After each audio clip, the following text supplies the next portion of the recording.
All right, JT, we're live, buddy. What's up going on?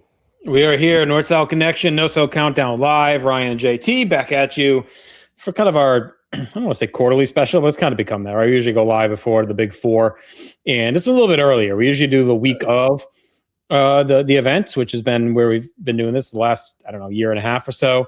But our weeks here in July is just an insane month for between your work schedule and events and coaching and different stuff. Was a tough week going into SummerSlam this year to do it. So we decided to do it a little bit early. It's a weird night. It's a Sunday after 4th of July weekend. We figured maybe a lot of people are kind of winding down after a busy few days.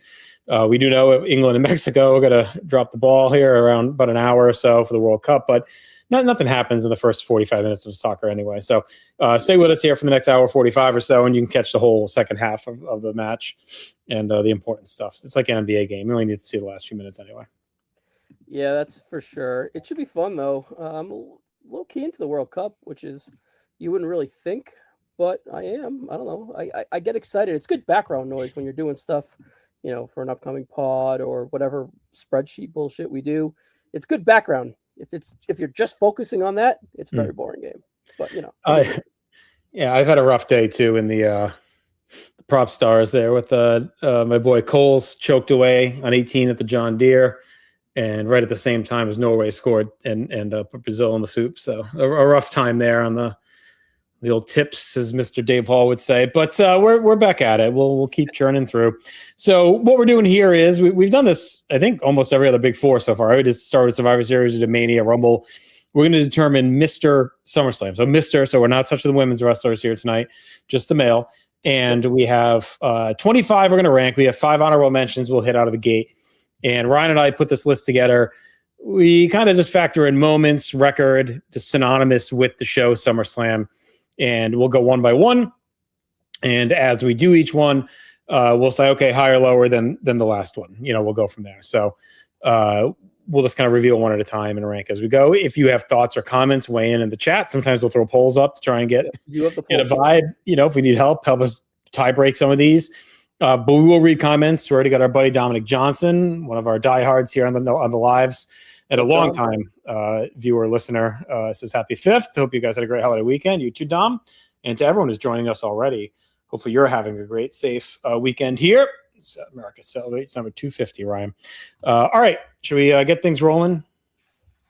Yes, we should. But I did want a little follow-up on your comments earlier, Justin. This is the 8th time that we've done this around a big four, because starting a Survivor Series, 2 years ago, we did the moments, and then we were like, all right, let's do January for the Rumble, let's do WrestleMania, let's do SummerSlam. So very weird, pacing, but that's why SummerSlam is last. And then we were like, all right, well, this gimmick is working. What's next?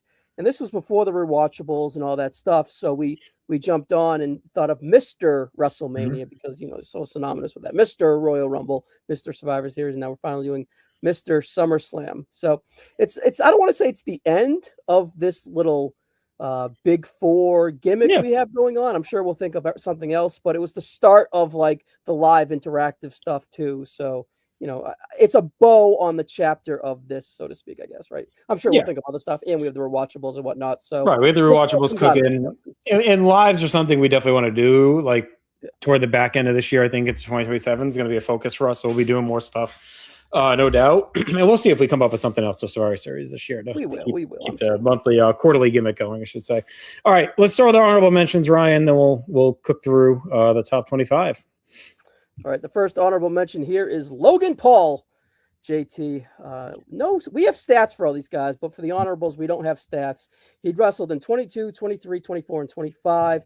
22 was Miz, 23 was Ricochet, 24 was LA Knight, and last year was the Jelly Roll match with Orton and Drew. None of those matches are bad. All those matches are very good. Plus, the best one probably is the Ricochet one. Probably, even though it's a little bit of disappointing in retrospect in a way, because I think I only had 3.75, and you think of those guys, you think of freak athletes, but it was a little too rehearsed in my opinion. But overall, a very good performance, and 4 for 4 definitely warrants you a all-time honorable mention, but I feel like he's missing that absolute classic to get him on the real list. Yeah, he was one of those guys that, as I was starting to go through the list of and looking at cards, I was like, oh, actually, this is kind of his show right now. Like, it's kind of where he's popped out a little bit. Yep. And, it always helps to have some different people. I feel like doing this over the last, big four, right, that we've done in the last 3 quarters, you kind of just tend to talk about the same people, right? So it's like, okay, it was nice to have like a new face name on there. And I think his, 22 was the tag, right, with Miz against the Mysterios. So that was kind of WrestleMania, yeah, and then the follow-up. It was him and Miz, right? Yeah. So that was kind of like almost his breakout, right? And then it kind of goes Ricochet from there, and then he's escalated year after year. So I think he's a guy that in a few more years, like, could find himself squarely in the list because his foundation is already very strong to build upon as we go. Yeah, and it looks like he's probably going to miss this year due to injury. So, he's on hold, but I'd probably be on the card. He's been on the show of late too. So I think but I don't know. He says he's healing at record levels, and I'm sure he's not in the drug testing pool. So I'm sure you can get back. You know what I mean? So you never say never on 26, but looks like he's going to have to wait to move up this list. So, all right. The next honorable here, Justin, is the King of Hearts, Owen Hart, the Rocket, the Blue Blazer, Bret's little brother, Owen Hart. His first SummerSlam match was what? The cage, right? Yeah. Well, technically, I guess he's at 93, right? He's in the crowd with the Doink Lawler stuff. So he's appearing there. I don't think he's got a Blazer SummerSlam appearance. No, he doesn't. I looked. Yeah, so that's his first one. But so he's a guy that has like a like given the era he's in, he's got a surprisingly light like resume for SummerSlam. But the stuff he has is like pretty strong, right? Like the cage at 94, which admittedly I think I'm a little bit lower on. Like some that's like a 5-star for some. It's not. I think I'm like 4 or so. Yeah. So it's borderline great. 95 is not on, right? Because they do the weird shit with 95, all those pay-per-views where like they leave a lot of guys off the card. It's weird. He's not on there. The 96, he's got the match with Savio, which is like fine, but talking 2.5, 2.5 at most, And then 97, he's got the great match with Austin. I'm at 4.25, I think, or so. Like, to me, it's still a great match, even with the ending. Yeah. But the ending can't be overlooked, right? Like, and you don't know the trajectory. If that doesn't happen, and Austin doesn't hurt his neck, does he hurt it anyway down the line? Does he never hurt it? And he doesn't do the McMahon stunner? Like, there's a lot of questions where it goes if Austin doesn't get hurt at that show. You give it Owen credit for that? No, I didn't know where you were going with that. I was like, you give it Owen credit for that? I'm a little bit of credit. All right. And then 98 is his last one against Shamrock, which is a fun match in the Lion's Den. But I like that match, yeah. So we had him on the list originally, and we bumped him just because, like, I don't know, the Savio match is such a nothing. The Shamrock match is fun, but nothing. I think the Bret match is overrated, and the Austin match has kind of the cloud over it. So he probably could have been on the list, but I don't see him finishing higher than like 24, 25 if he was. You know what I mean? Like, he would have been at the bottom probably. Honestly, we give him a little bit more love, low-key, as an honorable mention, because we talk about his positives and why he just missed out, instead of being in the very high 20s, and we're kind of kicking him down and whatnot. So there's just others that have more quantity, even though his quality is decent, right? So. And Brandon likes the 98 match. It's a fun match. It's unique, too. It's low-key like cinematic in retrospect. Yeah, I like the location, too. How it's in that auxiliary area. Yeah. Like where Savage Crush finished or whatever. All right, and the next one up here is similar to Owen with the not robust, not many matches, and that's Gunther. He had the very, very good match with Drew, but a little disappointing in 23. He had the very, very good, but little disappointing match with Damian Priest, but wins the World Heavyweight Championship at 24 in Cleveland. Mm-hmm. And then he has the absolute 5-star classic last year with CM Punk, right? 4.75, 5, whatever it is. I forget what I went with. I'm at 5, I think. So pretty much, yeah. You could see why he's an honorable mention, but similar to Owen, he lacks the depth, but he has the absolute classic that I think is an absolute classic, like we kind of smeared Owen's classic. We'll see what he does this year. Perhaps he's facing all this.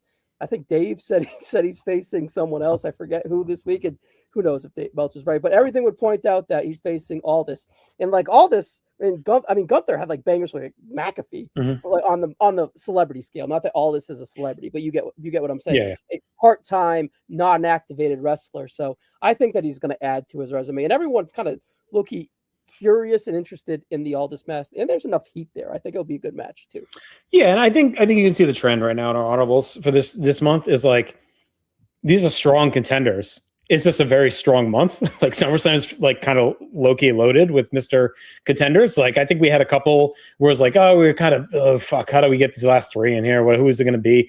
This one was kind of like we stopped at 30, and we probably could have found 5 or 6 more out there that could have also been in the conversation. So I think there's a lot of them potentially, and I think these aren't just like low-end dudes with good stuff. These are guys with great stuff. Just a short resume. Even Logan Paul's like a poor man's kind of ranked up, right? Like you got Logan Paul, who's just like a kind of a low end version. Then you got Owen, who's like a better version of Logan Paul, but still a light resume. And I have Gunther, who's got the all time match, but just not enough volume yet. So I fully expect if we did this 5 years from now, like Gunther is going to be, no, he'll be in the list. He'll be, yeah.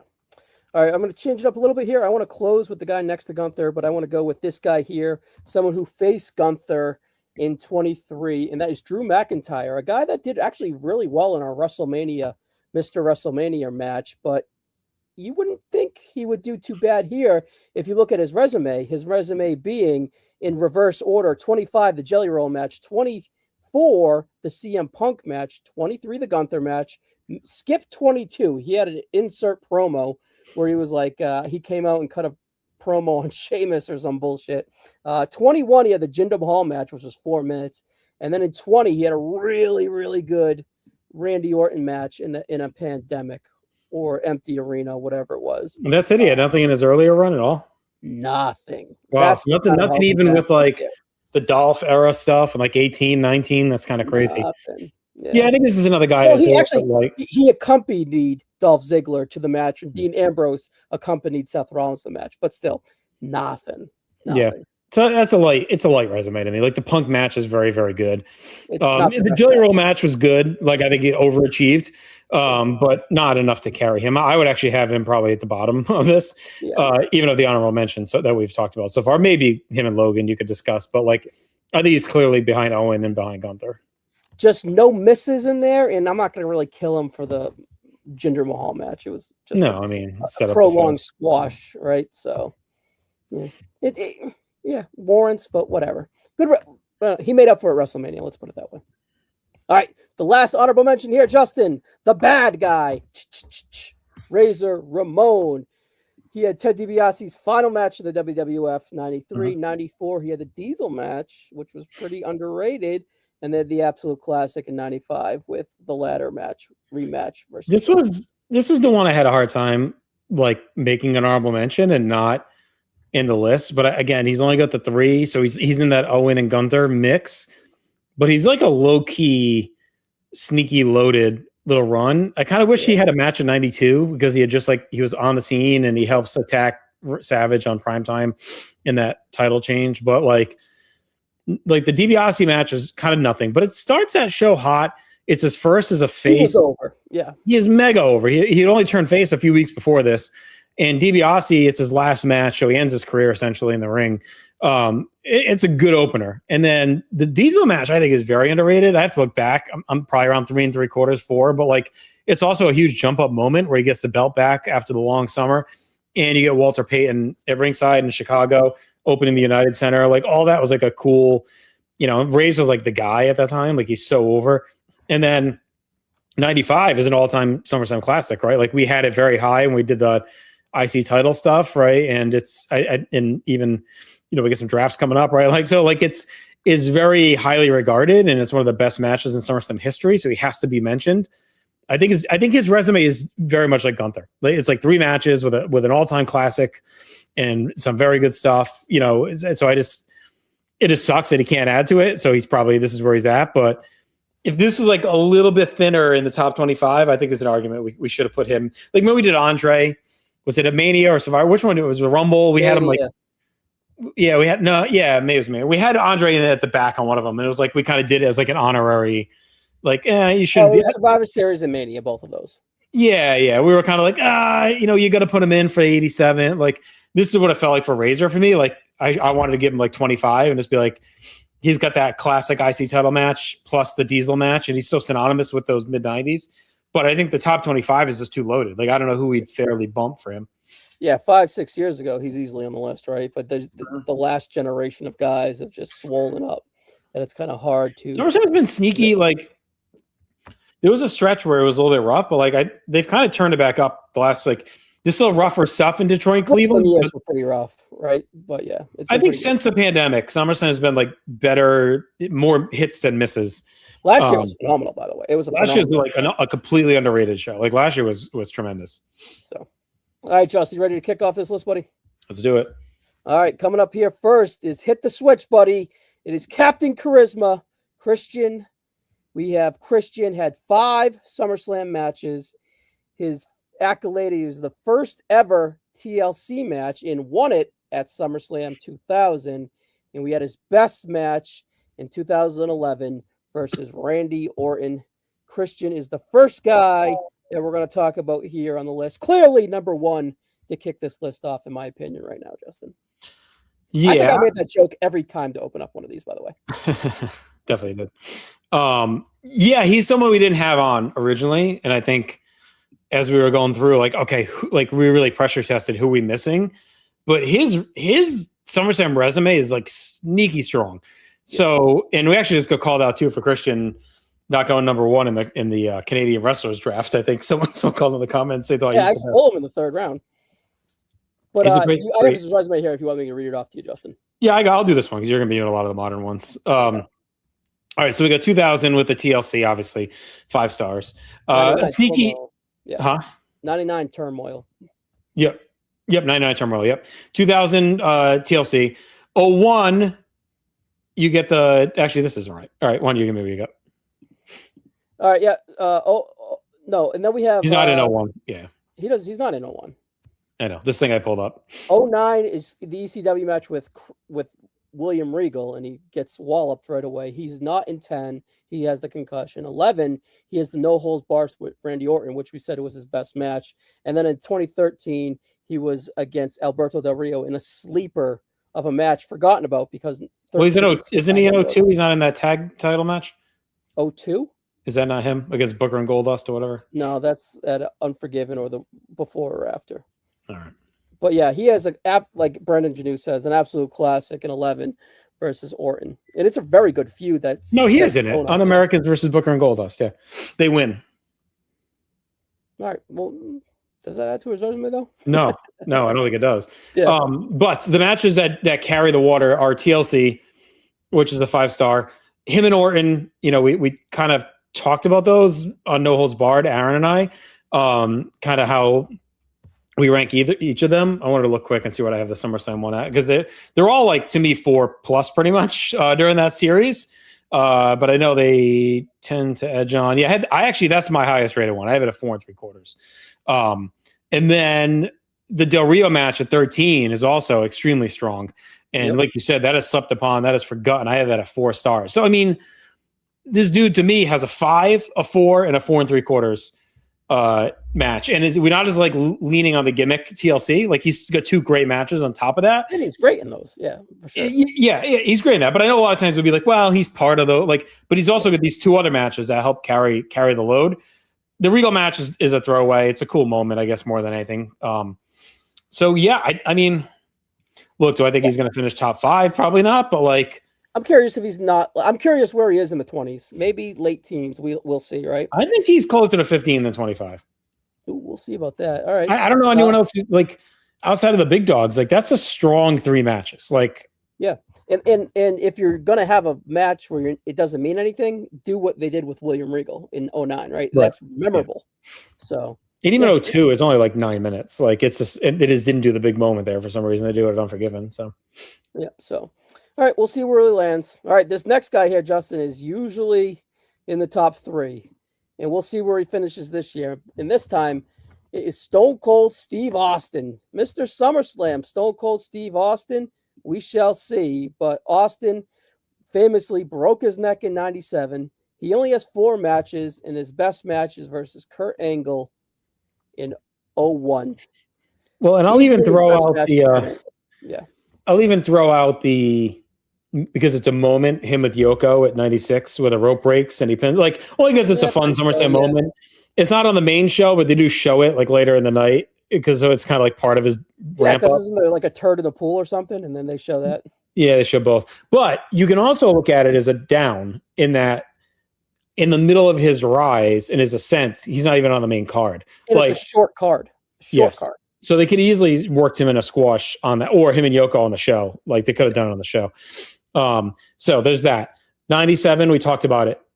4.25, 4.5 for me. Like you get the neck breaking, which again, it's a super memorable moment and leads to his rise and eventual downfall because of his neck injury, right? So there's a lot of importance. 98, the match is mid because of the concussion, but the build is one of the all-time greatest pay-per-view builds of all time. Like Highway to Hell, that summer dominated programming. It is everywhere. It's one of the greatest pay-per-view like hype packages of all time. Absolutely. So I think he gets credit for that. 99 is kind of a stinker, right? He's the third wheel in that match. He's the fourth wheel behind Jesse. Yeah, the fourth wheel. You're right. Yeah. He's very forgotten in that match. But then 01 is like one of my favorite SummerSlam matches of all time. I'm at a 5 on that. I love the brutality of that match. The build to that match is one of my favorite stories of all time. So like that carries a lot of water for me.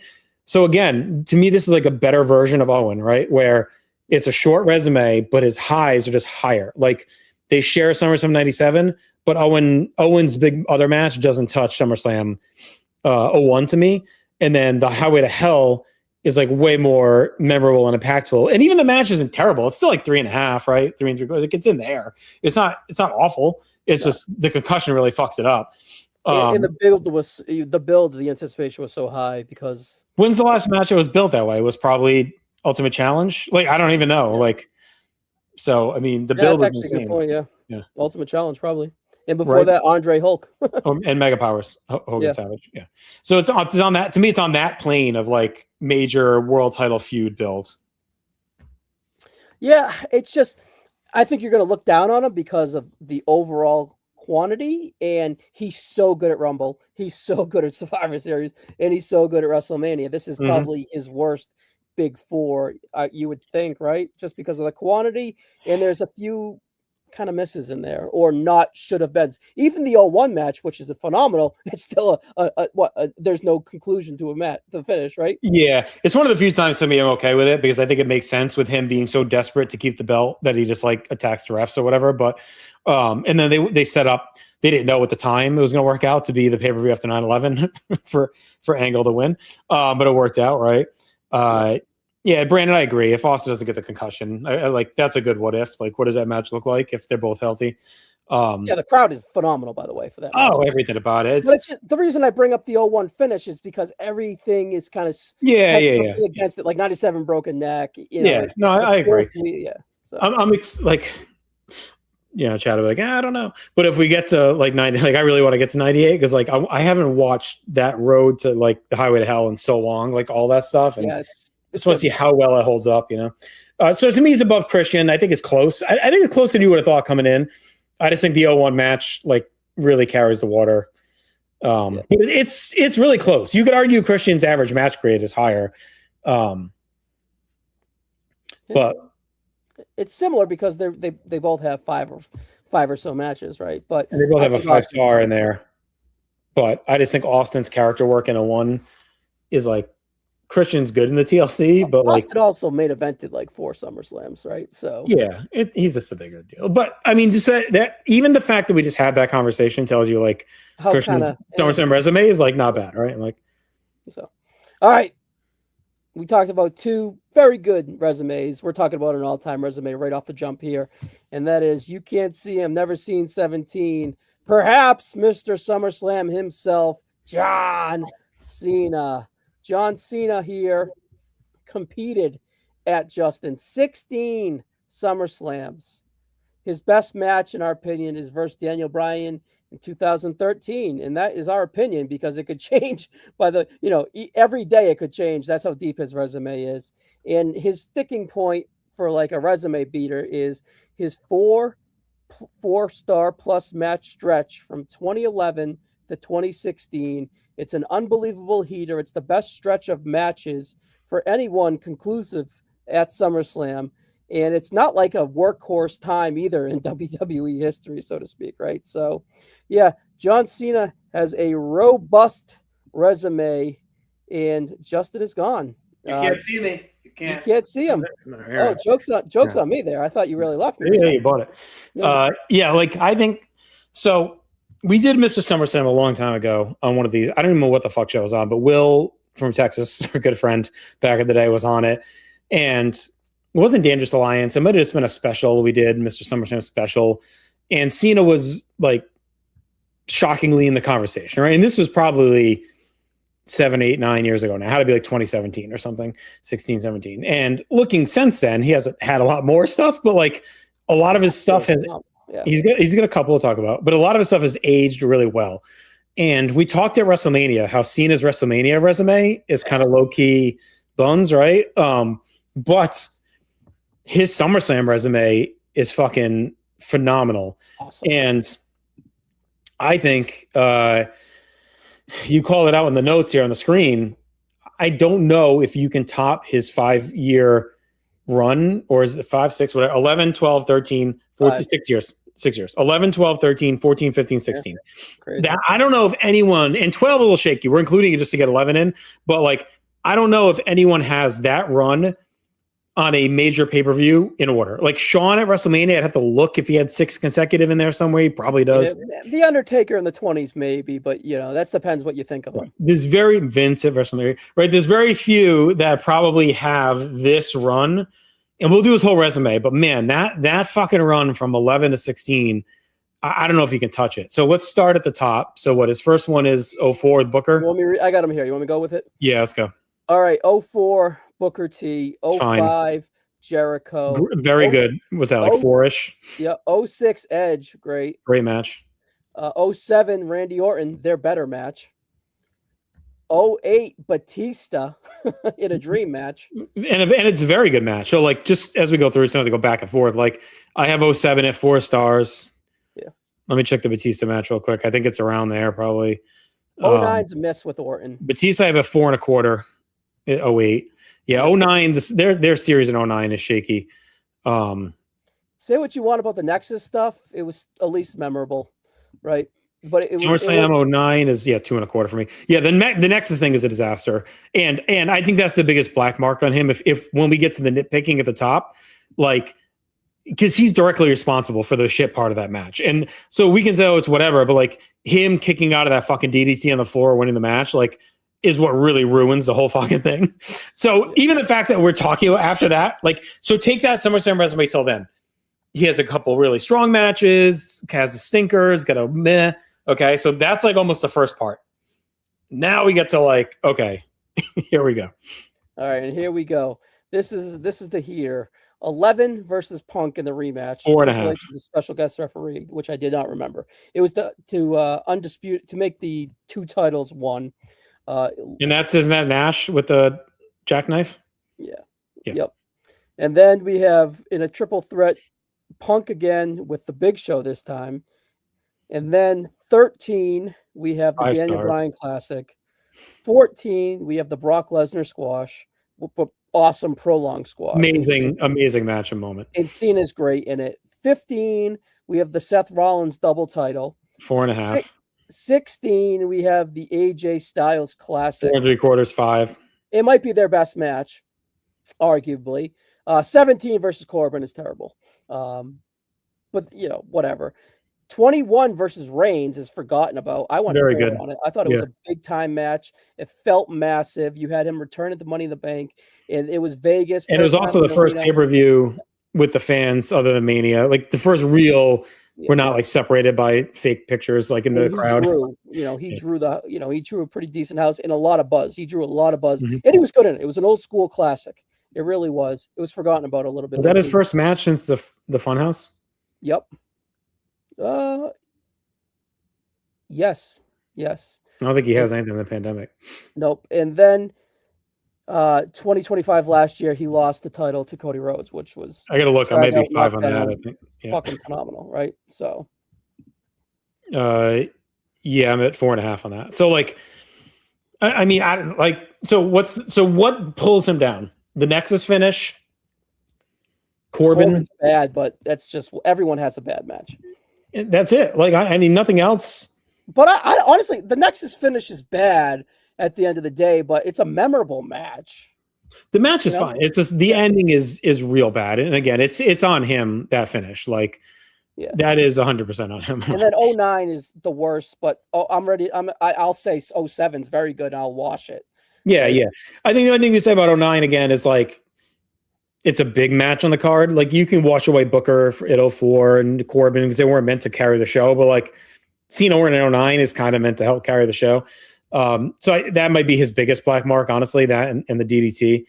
But I just think his highs completely outrank those, because even 06, 05, 06, 07 are very, very good. Like 06 is really, really fun. Yeah. I just counted, Justin. There's going to be 10 or 11 four-plus star matches from Cena.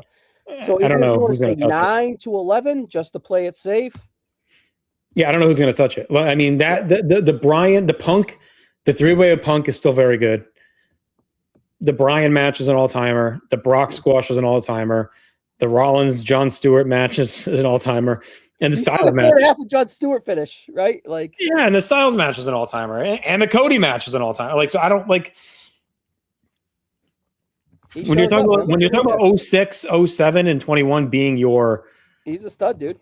Yeah. When you talk about those being like your 7th or 8th best matches, like Edge, 1s and 2s. Or I mean, you look at Christian's resume that we pumped up.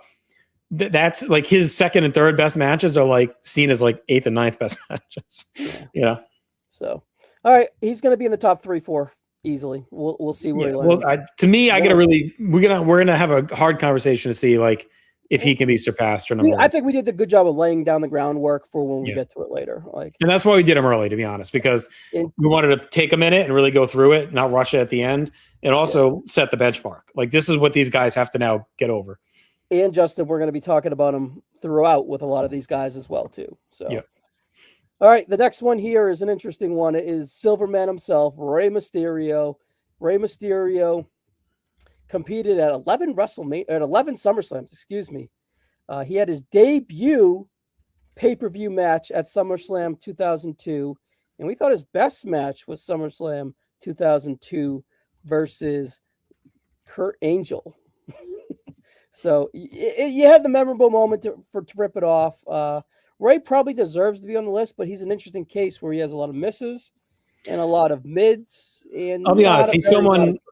When I was looking at Razor and like these other guys, Ray is kind of someone that I was leaning toward maybe dropping, but the Angle match is just so good in 02. And was the other big one he had was trying to blank now. This is one of the really great one he had that carried it for me. I don't know. Let's go through. You want to go through it? I'm looking for it right now. All right. Billy Kidman, Kane in 10, The Miz in 12, Chavo in 06. That's bad. He had the six man in 11. He had another Chavo in 07 where he was silver. Ziggler in 09 is pretty good. Now we're getting to the meat of them. The Mysterios versus Usos, 3.5. I had it on 21. Kurt Angle is probably his best match. Oh, and the Eddie match. The Eddie match. The Eddie match kept him on the list. He's in the late 20s, in my opinion, probably. I'm honestly like, why is he aren't here over Razor? We can do it late, but I think it's just the quantity. I mean, the quality. He like, I don't think he has anything that touches 95. He had 4 times almost as many matches as Razor. I know, but in this case, I feel like it might hurt him. Yeah. Well, which ladder match would you rather have? 95 or 95 all day. 95 all day. But if he doesn't have custody with Dominic, does he go for the tag titles?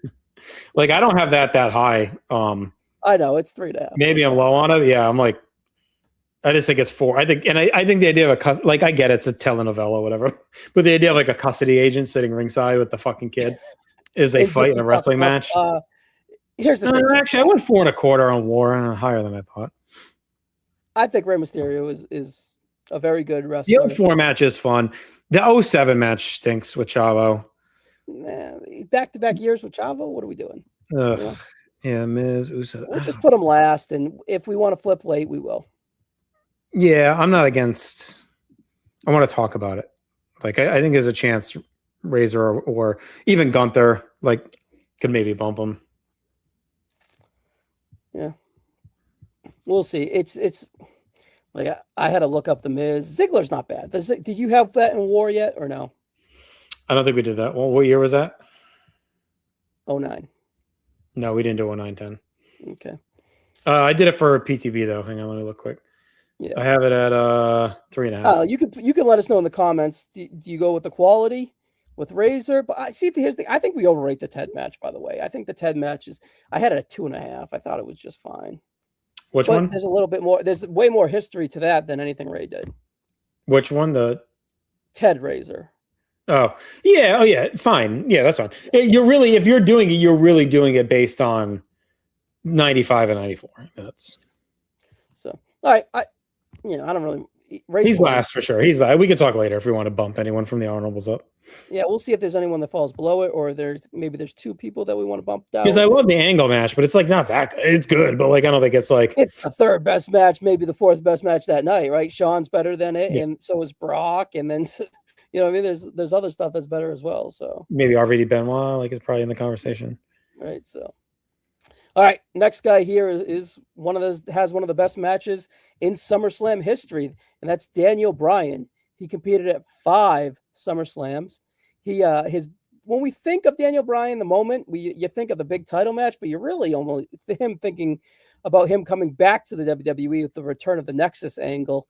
He gets a really mediocre pop in a way, but I don't think Cena set him up really well. Cena was like, Daniel Bryan's the 7th guy, and then he charges out and the match starts, and like Bret Hart punching and stuff. But he was fired in June and then did return in August. So it is a moment. And then we thought that Cena was the best match at 13, and it's a top 10 match in company history on some people's list. It's an easily top 3-4 match in SummerSlam history, right? So yeah, he definitely warrants being on the list. Well, and it may be the best. I'd have to look at the other top matches, but it's gonna be one of the best clean matches in company history. You know what I mean? Face, yeah. And then you have the angle too with Orton after, with Triple H, the Authority starting, and that really honestly Loki makes him even more. So, all right, and then here are his matches: versus Randy Orton in 13, versus Kane in 12, the Nexus in 10, Wade Barrett in 11, and the Miz in 18. The Miz in 18 is pretty good, and then the big world title match in 13. It's a similar resume to Christian, but Christian has the high end TLC. But does the world title? What are the best 2 matches? Is Bryan and Cena better than TLC and Orton for Christian? So Bryan Cena is better than Orton Christian. Yes, but and I think it's also better than TLC. I think so. I mean, and again, I don't want to do this to Christian because it's not fair, but he's the 6th of the match, right? Bryan's the cog in that match. We didn't include Bryan Orton, which technically counts as a match. Well, I included it, but yeah, it's another all-time moment in there, right? The Miz match I think is fine. I like the finish. I think it's pretty good actually. Yeah, and the Kane match is whatever. It's not a phenomenal match. It's the debut, the surprise return at 10 is good. He's the best part of that. It's crazy to me how little he has at SummerSlam. Yeah, he only has 1 match upon returning at WrestleMania 34. It's weird. He's not an 8. You would have thought he'd be in 1920 and somewhere in there. Yeah, he's not. Those cards could have used him. So this is going to pressure test where we stand with how much does those great matches carry us, right? It's got me debating Razor over Ray because of the great match, right? The 5-star. He's below Cena. The Daniel Bryan match is better than the Razor match, probably. No, I know. That's what I'm saying, right? How much does those great matches carry you? All right. Well, here's the thing. He's better than Cena's better than him. He's below Cena. He's below Cena. Yeah. I think Austin's got a little bit more than him, and he's got the 5. They both have a 5 to me, and I think Austin Owen is better than anything else Bryan has, and it's not close. Austin Owen, I think you overrate that, man. I know you just watched it for War and you're jazzed. I just watched it. It's fresh as can be in my scores here. So I don't think I'm like I going don't by know, like we overlook it. It's a fucking horrible finish. I understand it's a broken neck, but yeah, but the match, yeah, but it's still like I could see if it was like a 5-minute match and then that, but like it's like a 20-minute match. I mean, like it's a really fucking great match, and I think the finish stops it from being like a 4.5, 4. I have it at 4, but I think the finish, like with a better finish, is like 4.5. Like so. I don't know. We're talking about it like it is that. All right, well, so what's the next Bryan match show? Is Miz like is better than that? Bryan Miz is not 4 stars, and it doesn't have as memorable It's finish. 4 3/4, but Bryan doesn't have Highway to Hell either. Like yeah, the Nexus, the Barrett stuff's low key all right. The Kane stuff's pretty whatever. The Orton's moment should carry some water. I'd put him between. he's above Austin's Christian. better. Austin's better. Yeah, I think Highway to Hell and Angle. The Angle match also has the build, which is like one of the best builds they've ever done. Like that, all that stuff with Austin and McMahon and Kurt, like leading to Kurt turning. It's Christian's. I think the better match is better. And Christian, like you said, you don't want to do it to him, but he is 1/6 of the TLC. Bryan's ahead of Christian because I just think the Cena match is one of the best they've ever done, and the fact that it's no gimmicks, like, is like I think we're good to move on for now, right? See who's next. All right, we keep talking about him. It's the Undertaker, right? And the Undertaker is going to be an interesting fucking picture. Well, you picked like the worst fucking match he has. I low-key did it on purpose. It was cruel of me. But he has 15 of these matches, right? And we said the best one was versus Bret Hart in 97. And what we think about him at SummerSlam, we think of Highway to Hell, the build, 98, right? So this is a terrible figure. All right, so look at this. Look, and the angle's horrendous, by the way. Let's do this. All right. So just like Mania with this guy, right? He's going to have the worst of the worst and then some really great stuff. But his best is not as good as Mania. So let me see how far I can take it before you get to bail me out. All right. So we start with 92 with Kamala, stinker. 93 with Gonzalez, stinker. 94 with the fake Undertaker, putrid. So out of the gate, we're 0 for 3. Oh, bad. Like legit bad. We're not stretching. All 3 are bad. 95, comma. You get the 2.5 and you think you had a 5-star because we finally broke the fucking streak. Boiler Room Brawl, very, very good. I think it's historically a little bit overrated because it's such a unique first-line concept. And it's a cinematic match in a way. Yeah. And Taker Mankind like saves Undertaker's career. So like I think like it's given the extra bump, but I still went 3.5 like last I watched it. 4.5 for me for 97 with Bret. Like you said, best match. 4.5. Wow. Yeah. It's pretty good. Highway to Hell we've talked about a lot tonight. 99 I low-key really like. It's him and Big Show against Kane and X-Pac. Kane and X-Pac, which is that's what he's doing commentary, right? And then he comes in and tombstones X-Pac and like fucking murders him to win the match. Yeah. Right, he's making Big Show wrestle alone. Actually, I low-key like that. Undertaker, well, he's tough beat up. Big Show. He's hurt, right? Well, he's funny. He's like legit funny, fucking with Big Show and like trying to make him a man. I'll make a man out of you, Show. 2000 is a fucking wretched with Kane because Big Show gets sent to the Fat Farm, and they do the Kane turn at SummerSlam. I mean, in Providence on Raw, they do the hasty Kane heel turn. That's a nothing match. Kane runs away after he rips off the mask. 01. I think the match is like okay, but it's just the epitome of like Taker at his worst politically, like him and Kane squashing DDP and Kenyon in the cage, like just bad angle, blow off, just everything, you know. I think the match in a vacuum is fine. I just the story and the political nature of it sucks. 02 is what him and Booker, which I think is him and Test. Yeah, him and Test, which is fine. It's fine. What's 03? Him and A-Train? He misses. Oh, he misses 03. That's right. Okay. 04 is him and JBL. Yep, for the belt, and it's a DQ. Yeah, that's when he chokeslams him through the hearse. Like, that's okay. 05 with Orton's pretty good. It's not as good as Mania, but I think it's fine. Yeah, Orton's a pretty good rival of his, but it's like a continuation of that, so it's fine. Is he at 06? No, right? He's not 07. His next one's Hell in the Cell, which is very good. Yeah, that's it with Edge at 08. Not for the title, as we learned recently. No. Yeah, I said it was for the title. It wasn't. Not at 09? Not at 09. His last one's 15 versus Brock. Okay, which is great. Probably his best match after Bret. Him and Brock were motivated that night. It was a very good match. It was awesome. So, like, I don't know. You want me to I'll recap Above here. Christian? Recap. Maybe? The home runs is Bret Hart. And Brock. The very goods are... Well, no, I would give Edge a home run. I'd give Edge a home run. Well, it's a triple. Yep. And now we're... All right, now we're triple doubles. 05 Orton, fine. Maybe a single error. Wait, 98 Austin, and then with a great build. 96. Those are good doubles. Well. Those are doubles, yeah. I think he's below Brian. Well, it's tough because I think Christian's best stuff is actually better.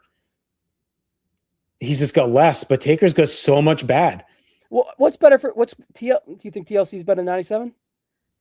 Yeah, I mean, I would have TLC at 5 and 97 at 4.5. Let me see what I have Brock at 15. I doubt it's over 4.5. It's just it's probably close. They crushed. I was there for that match, and I remember being shocked at how fucking good it was. I have it at 4, yeah. Which you could argue is like a 6 when you think of Undertaker at that point after 30 coming back and having that match with Brock. Yeah. There's a lot of, again, mind you.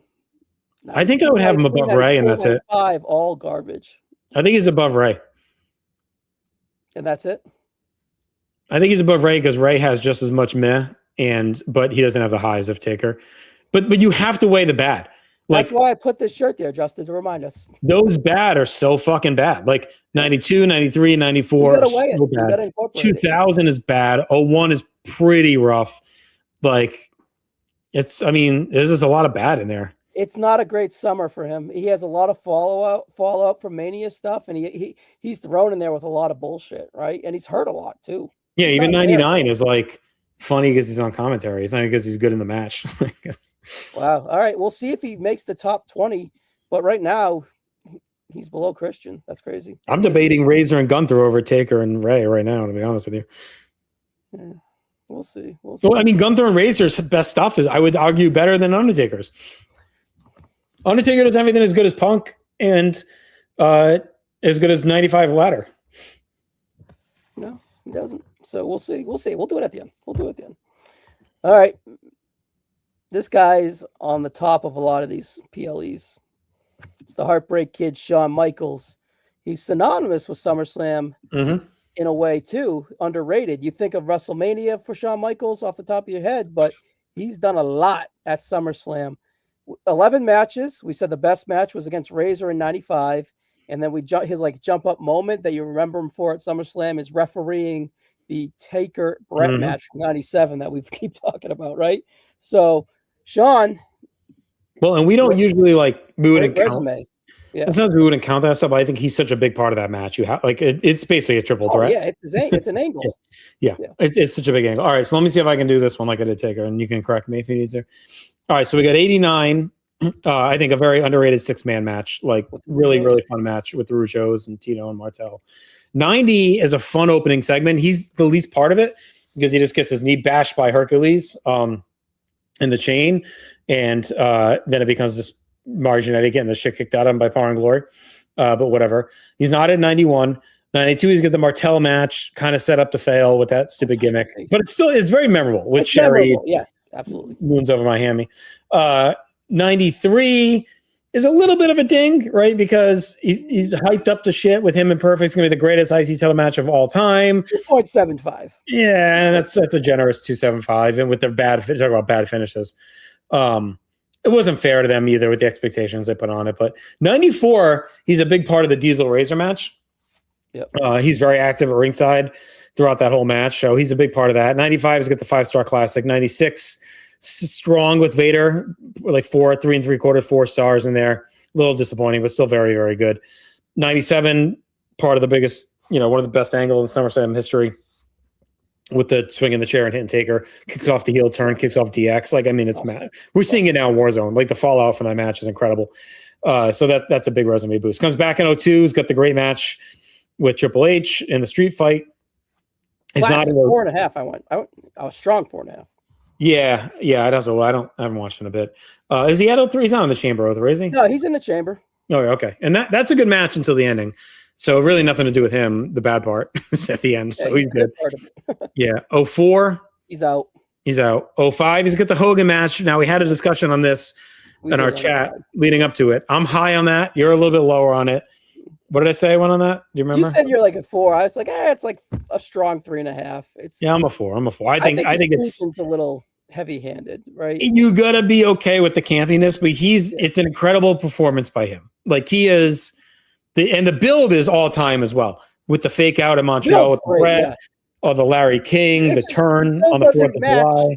The build doesn't match the Stooge. I guess it kind of actually does in a way. It does. If you think about it with like the Larry King stuff and the whole thing is kind of stooging around. And it's like we haven't had heel Shawn since like 97. It's the only dose we really get of like douchebag Shawn Michaels, again. My favorite. 06 is okay with the McMahons, but you get all the funny. Man. I like it. Well, the McMahons do all the funny classic tag team spots, which is good. 07 it was over huge with the crowd, man. I know you were at the Red Sox Yankees, but man, it was a blast live. 07 he's out, right? Yeah, he's out 07. In 08, this is, you want to talk about angles. Let's get the punch. Punches his wife in the face. Yeah, that's a great moment.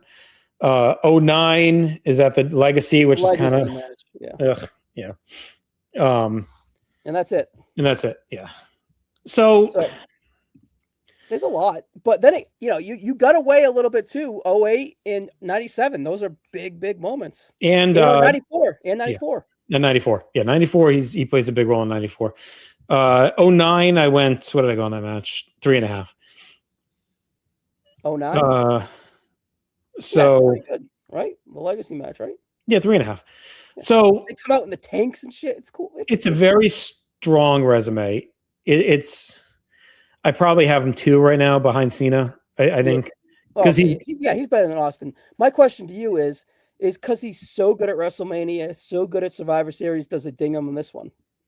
No, I just think he's got less great stuff, and more very good stuff. Whereas the other ones, he's got a lot of great. I just think he's like, I don't think he can touch that Cena run from 11 to 16. I don't think he's in that. If that's the S tier, that's the S tier. He's an A tier guy. Yeah. Yeah, it's a great resume. I mean, he's got moments up the ass. I think he'll finish in the top 10 probably. Yeah, and his best matches are great. Like the Razor Ladder we've been talking about, and the Triple H 02 is great. And he's got a lot of really good. He doesn't really have a stinker. He's good in the chamber in 03. I like the Hogan match a lot. I don't know. His early stuff is pretty good too. The Rockers. Yeah, and 90 is he's not even in it. But what's his biggest stinker? Is probably Perfect and Martel. Yeah, and those are fine. Martel's memorable, right? But Perfect. Let's just say they're both 2.5, like that, and that's his stinkers. You know what I mean? He's still 2.5. He's not. He's not far off. It's not they're bad. It's not like Undertaker, right? Where it's got bad. And even that SummerSlam, the 89 6-man, I went 4. That's insane. That's insane for 89 6-man. That means it was. I think on BTB we weren't doing quarters yet. It's probably more of a 3 3/4, I'm guessing, but a high one because I went 4 instead of 3.5. So. But he's a big part of that match, of course. Yeah, right? He's great in the match. So, my gut tells me he's going to be top 10. I just don't know where yet. Yeah. Okay. But like you said, only really 2 matches to hang his hat on: 02 and 93 on 95, right? But he has 3 moments too that we should weigh as we go to. The 97 moment is equivalent to a 5-star man. I mean, it just is. He makes all of that. He makes it all. He's fantastic. It's probably the greatest guest referee performance of all time. So the jabroni beating, pie eating, trailblazing, eyebrow raising, all around smack it down, people's champ, The Rock. 5 total matches. He's the only WWE title match at a SummerSlam, and his best match was 1998 TLC ladder MSG versus Triple H. The Rock's good, but it's an interesting resume. Yeah. So he doesn't have anything bad, but does he have anything like 01 Austin? Does he have? So he's got 98 with Triple H, which is what, 4.25. 4.25. 4.5, somewhere in there. 4.25, yeah. 99 with Billy Gunn is 3.5 ish, right? At best. It's more infamous for the fat lady's ass, right? From he's gonna kiss that fat woman's ass. The promos are the best. Do the promos count like leading in? Oh, yeah, Billy! It's actually is that promo on Heat when he cuts the promo? Is that on Billy? Heat? I figured it's Heat or Raw, but I went 275 on that for War. So I mean, it's not that good. It's not good. Not good. They tried with Billy, poor Billy. 2000, I like that main event. I think it's like a good main event. Kurt with the concussion, but Rock carries it. He takes out Stephanie at the end. He's good. Yeah, he's good. 01, him and Booker is like good. It's fine. It's a little better. Yeah, it's where do I go here? Yeah, 3.5. It's tough coming off Austin Angle. But then 02 of Brock is great. He does a great job making Brock. Yeah. But even that's what, 4.5? It's not a 5. It's a 4.5. No, it's a 4. It's a 4. So it's kind of like a 4.5, and then like. So I don't know. Give me him versus Bryan. Below Bryan. This isn't of the Cena match. He's got more depth than Bryan. He's better than Taker. He's better than Taker. We'll just say that. Oh, easily. Right? Yes. Oh, yes, easily. Now, what was he doing at 97 at this time? Is he in the nation yet? No, he's hurt. He returns right after SummerSlam. Okay.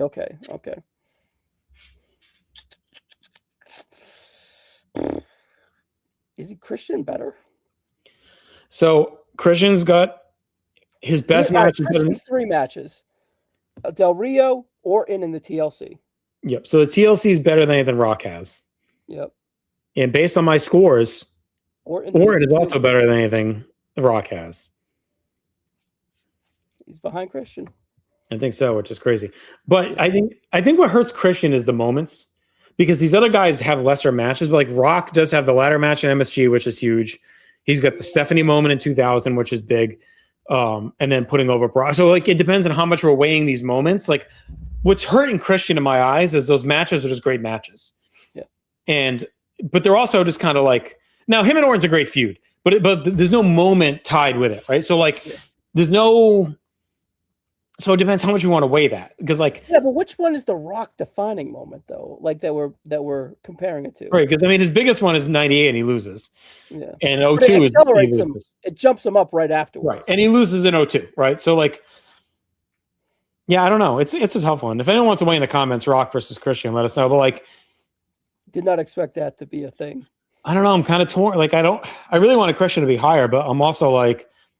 You want to put the Rock there, and we'll address it when we get to it. I'd put Rock above him just because of the moments. Just because it feels a little bit better, and we get more people to weigh. I hate to keep like pushing Christian down, but I'm like, again, it's just Matt. Like, you got the TLC's part of it, and then the other two are just great matches. Like these other things being carried by these guys work, like Rock, Bryan, Austin. Like think of the character moments in those matches. Like Austin in 01 is a defining Steve Austin in-ring performance.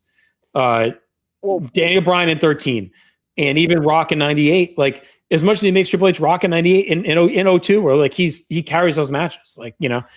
So 98 and 02, is that better than Bryan and the Miz? Because the Miz, I think we said, is his second. Yeah, but I just think the Cena match is so fucking good in that moment. It's so big. So, all right. Who's next? Oh, hold on, a little technical snafu there on my end. All right. Whoa! As I break everyone's fucking thing. The American Nightmare, Cody Rhodes, 6 matches. His jump up match is Stephen Amell tag. Stephen Amell from Arrow with Pac, Neville versus King Barrett and Cody Rhodes as Stardust. Cody Rhodes / Stardust had 6 total matches, and last year versus John Cena was easily Cody Rhodes' best match. How do you think the American Nightmare will kind of line up here? So my heart tells me he's going to be toward the bottom. But let's see. So what's his first match with what's his face? Legacy, which we said was what, 3.5? Yeah, it's fine. And then he's got the match with Sandow, which is like whatever, right? Yep. And then Amell, is that it to Amell? Yeah, the Stephen Amell match is. And I went 275 on that, and like he was good, right? And like that's a big moment. It was a big crossover at the time. Stardust was dead in the water, and this kind of woke him back up a little bit. Yeah. But and He Cody gave him a lot helped. of juice gave him a lot of star power and connections post WWE departure. Yeah. Believe it or not, actually. So it's an important match. The match kind of stinks. And then he's gone. Right. And then we get what? His first year back, he has the torn pec. So then you got coming back, he has Brock, Solo, and Cena. Solo stinks. And that was a big moment for him because he gets to close SummerSlam for like the first time. Yeah. So the Brock match, I went 4.25. I think it's actually 4.5. Overlooked. Is one of his good, like top, like when you look at his resume. Yeah. Solo went 3, which stinks. I mean, he's completely overshadowed by Reigns coming back. And that's like one of his first big main events as champion, like at a major show. And it kind of stinks it up. Now, again, it's not his fault because Solo kind of sucks. So it's fine. Bad booking in retrospect. And then 4.5 on last year's. Yeah, I'm at 4.75. I thought it was great. Or am I 4.5? Either way, still, Brock and Cena are massive matches, and those are big moments for him. Yeah, and big shoes for him to step in, and he does a really good job of stepping in that. All right, so let's go. I think him and Rock are similar. I think Cody's got a couple more. Only one more. It's great. Believe it or not, like in a vacuum, I think that Cody with Brock and Cena is better than Bryan with Cena and Miz, but Bryan and Cena is the better match by far. Because when you look at Rock, you're like, okay, so Rock's best, we'll go with Brock. We'll call it 4.5 probably at SummerSlam 02. 4.25, I had it in there, which is probably similar to Cody Cena, right? I think they're similar. Cody Cena is probably a little better, but wash. Yeah, call it a wash. And then Rock Hunter versus Cody and Brock, probably about the same. Sure, I guess. You're a little higher on one, I'm a little lower, but those 4 kind of clear out, right? Like they're all pretty similar. So now you get to Rock's next best stuff, which is what? Booker and Billy, I guess, right? Like it's falling off. No, probably the 3-way at 2000s. Yeah, which I don't have that on my shit. I'm not. That's a year. I don't either. My gut tells me 3.5, somewhere in there, right? And so then Cody's next one is what though? Solo and Amell, like. Well, he has a Sandown match, was built pretty well, but ended up being 2.5, 3, if that. Yeah, that's like Billy, whatever. I wash it. Yeah, wash it, Billy. Here's the thing. You get the DX legacy. Is Solo Booker? I don't know. I have Booker a little bit higher. What? I have Rock Booker like a little higher than Solo Cody. I think Solo Cody hurts him quite a bit because it's his first major pay-per-view title defense where he's the guy and he is completely overshadowed by Roman again after he just beat him finally. And 4 months later, his whole biggest match is about Roman coming back and attacking Solo. So it's like I don't know. I think it hurts. Like, and I think that show's built around him, and it's like it kind of stinks. Like that's his first big match. And it was back-to-back years with kind of shitty SummerSlam main events after Roman and Jay the year before. So, yeah. I think they're similar. I think they're similar. I think it just depends which of the top matches do you prefer? Do you prefer Rock and Triple H and Rock and Brock, or Cody Brock and Cody Cena? Cody Brock, Cody Cena, I think are better than 2. All right, I don't care enough to argue it, so I'm fine. I think the legacy match is a little slept on. I think it's what you had it at 3.5. Yeah, I'd watch that with. I think him and Rock have really crazy. It's really crazy similarities in their resume. It's like they're almost like dead even. So maybe the legacy match puts it over. Some people would say, not us, Justin, but some people would say 2025 match of the year, Cody Cena, right? And they were in a bad spot coming off the WrestleMania match, and I think they really did crush it for what it was.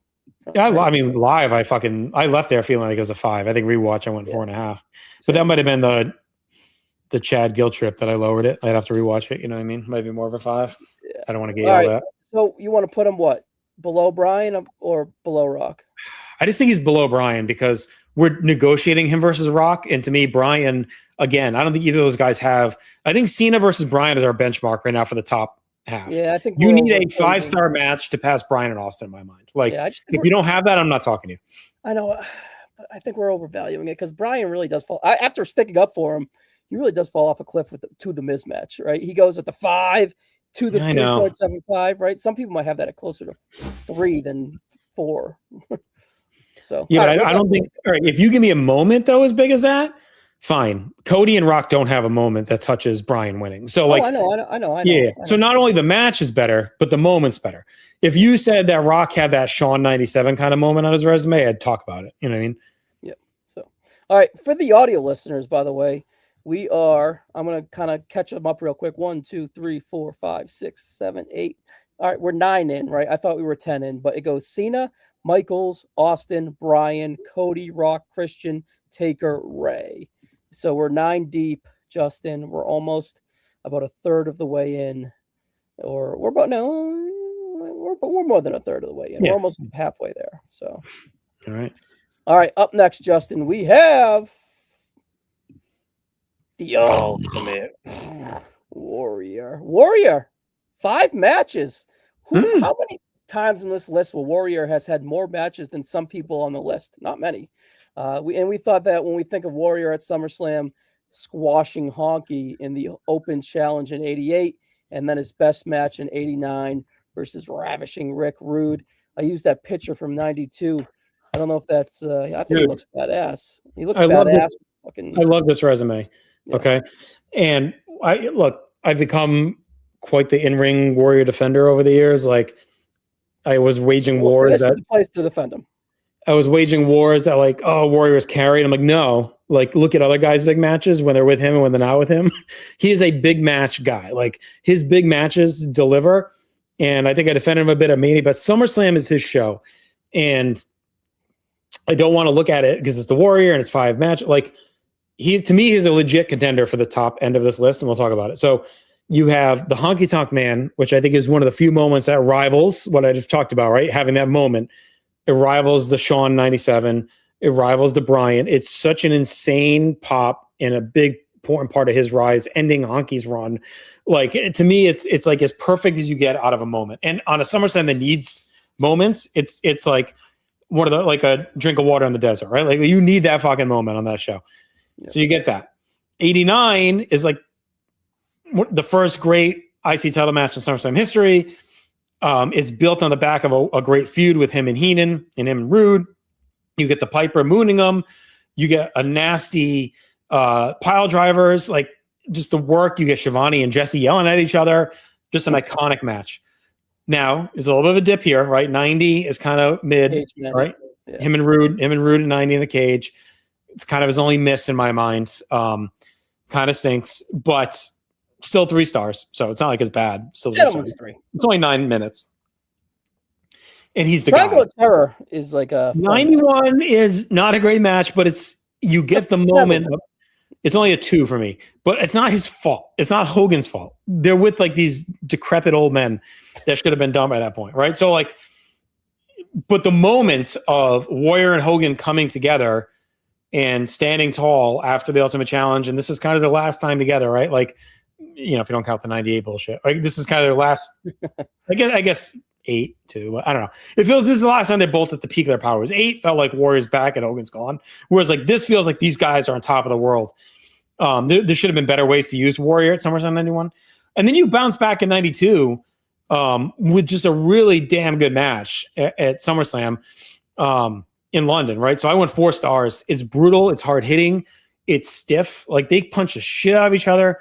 There's some really big bombs thrown, and you have an all-time storyline with Flair and Perfect woven into it the whole match, right? So, like, to me, the resume has a 4.5 at 89. I think I'm gonna double check. I think a 4.5, a 4-star at 92, a 5-star moment at 88. Yeah, 4.5 at 89. So you're going 4.5, a 4, a 5-star moment, and then the other 2. That's a 5-star moment. Him and Honky's a 5-star moment. Yeah, but now you're gonna use that to blow up his resume. I know it's a great moment. Oh, we used it for Shawn's resume. We used it for Austin's. I don't think we didn't label it as a 5-star moment. I did. I said it's one of the greatest moments in SummerSlam history, and he should count it as a match. I literally go back and rewind this if you're listening. I literally said that's a 5-star match for Shawn Michaels in that performance. I said it, 5-star performance. All right. So what do you think? He's above. I think he's above Austin right now. Above Austin, below Michaels. I'm okay with that. Michaels just says more, but I just wanted to really put over. Like I think his resume is just really strong. Like 89 in '88 is so strong. But to say to the point, like what we're doing for Daniel Bryan, but with that 5-star match, Austin's best match and Bryan's best match is better than Warrior's best match. But I do feel that Warrior is more important to SummerSlam. Yeah, I think so. I just think that just to have some symmetry here as we talk to establish that later on for tiebreakers. Yeah, well, let me just think for a second. Now you said so. Yes, I've been debating. I've been declaring the 5-star. You need the 5-star match to get over those two. So I know. Are you thinking below Bryan? No, because he's going to benefit from being on SummerSlam early and establishing it. And '88 should carry water because it's the first SummerSlam in a ruckus arena of Madison Square Garden and blowing the roof off and have the jump up moment. It's just not a 5-star match, but it is a 5-star moment. I understand that. But I'm just saying our angle of Austin and Bryan Cena is carrying a lot of water. And those are way better than the Rude match, even though 4.5 is a generous 4.5. I'm more like 4, but it's like I still recognize that Warrior importance to this card is a little bit more valuable. That instead of because I do, as you were saying, I was kind of like, yeah, all right, am I going back on what I've been declaring this whole time? But I just wanted to bring that up because there was a little, back and forth there, right? By the way, Mexico delayed till 9 p.m. should help us out in ratings, Justin. Let's go. Here we go. All right. So you want to put them above Austin, and we'll talk about it later. Yeah, I'll see where everyone falls. Yeah, because I think there's a case to move him down below Austin and Bryan. I do think he's above Cody and Rock. Yeah, and I don't think he's strong enough to beat Shawn. No, Shawn's just good too much. Yeah. Because Shawn's got that moment as well. Yeah. All right. This one's actually really interesting coming after The Undertaker because it's very after The Ultimate Warrior because it's very similar, and that's Mick Foley. Mick Foley has 5 SummerSlam matches like The Ultimate Warrior. His best SummerSlam moment is '99, winning the world title in the triple threat match with Austin and Triple H when everyone thought Triple H was going to win it. And Mick Foley was booked to win it, and it was like a sneakily fun surprise. And it just made you realize how much you revere Mick Foley because he got the title in early '98 like a handful of times. And then to have him get it a year and a half later just show I like that when that happens. It's like, it's like, all right, he went through his run, his peak, and then his trials and tribulations, and he's got the title again. So I thought it was a really cool moment, and I'm glad that they gave it to him. And then we have his best match as his last one versus Mick Foley. It might be, you were on the War. You guys were really high on the cage match. Did you guys have that 3.5, or did you guys have that 3? I don't remember. The '97 match. Let's see. I just watched it for Warzone. I think you guys started talking off really high about it. 375. 375. Yeah, I think you lowered it a little bit later on your discussion, but still, I don't have the that or the Flair match is his best match probably. I want to shout out my buddy Aaron who gave me this figure when he was here. It's ECW Cactus Jack figure. Bang bang! It's a cool one, man. Yeah, I was excited about it. Also, I meant to do this at the top, so let's do it now. Just wanted to take a second. Like, it's probably, I should have done at the top, and I completely forgot. But I wanted to just wish our buddies Scott Criscola, my PIC, well. Him and Dr. G, George Robolino, on the passing of their friend Anthony Armatano. And I bring it up because those guys mean a lot to me, and that was like one of their best friends in the world. Unexpectedly passed away at a very young age this past week. And I don't know, for those longtime PTB listeners, like the character of Armento and like the Vince VKM saga and all the Christmas plays, for those that hear it, like it was loosely like supposed to be based on Anthony, right? So it was really shitty news last week. It's been about a week now, and I think the service is tomorrow. So just shout out to them. We'll talk about it probably on other shows this week as well as we record. But I meant to do it off the top. This is the first time I'm recording since he passed away. But just wanted to kind of give a shout out. He listened to like all of the old stuff originally, and through the years was a fan of ours. So just wanted to give a quick moment of silence and tribute to Anthony. Sorry to hear that, Justin. Sorry, Scott. Yeah, sad. Sorry, guys. Okay, awkward transition, but back to Mick Foley. Scott would appreciate it. So Foley, 96. Boiler Room Brawl Taker we talked about. 97, 3 3/4 cage match with Hunter S. Helmsley. 98, more of a moment. This is where he's transitioning to kind of the funny Foley. I like it though. You get the woodchuck promo in the back, which is really funny. Two on one, right? Kane doesn't show or whatever. Yeah, and I'll go play in traffic, right? He says during the promo or whatever. Yeah. You get the 2-on-1 with Kane, and then you also get 99, him winning the title with Jesse, and then 06 with Flair, which I think is underrated. Now, I love it. The downside with the Flair stuff is like you get all the Melina shit, like that he thinks is like this big, like that finish. You know, we talk about bad finishes, like that finish is stupid. We're subtly building up to that finish. They have some. Oh, the match is great, and it's a nice makeup for the month before. Plus, they had the feud with the War Words of the Books and all that shit. So there's a lot of good stuff in there, right? So it's so 2006. Yeah, so I don't know. What's your gut say? I mean, I think he's probably better than the Undertaker. I would say that. Oh yeah, I think so. Does he have anything as good as Christian though? That he doesn't. This is a Hall of Very Good, Mr. SummerSlam, right? Right. So what's his best match? Well, is the moment 99 swolled up for him because he's going to get all of the 99 juice. Him and Ventura. Ventura's not on the list though, right? So he gets some of that. The Boiler Room, he has a bunch of memorable stuff. Even like 98, we were talking about memorable, but it's at the end of the day, they're all just very good, if that makes any sense, right? Right. So even 97, 3 3/4, you had it very good to borderline great, but not like stand out. And I don't know, he's very good. But we weighed high matches. I'd put him between Christian and Taker. Yeah, I just don't think he's got the highest Christian, so I think that makes sense. I think he's got a sneaky good resume, but I think he's better than Taker and Ray for sure. He doesn't have the bad. Yeah, there's zero bad really. Even 98, like we shit on 98. He was still awesome in it, right? So yeah, he's fun in the match. I don't know what the grade would be. I don't know, 2 3/4 kind of thing, but yes. And then Kane, it's a memorable moment because Kane comes out of the dumpster and hits him with the sledgehammer or whatever, and after the match, it's like a 4-minute match, if that, honestly. Yeah. All right, so I think we're pretty good with that there. Yeah.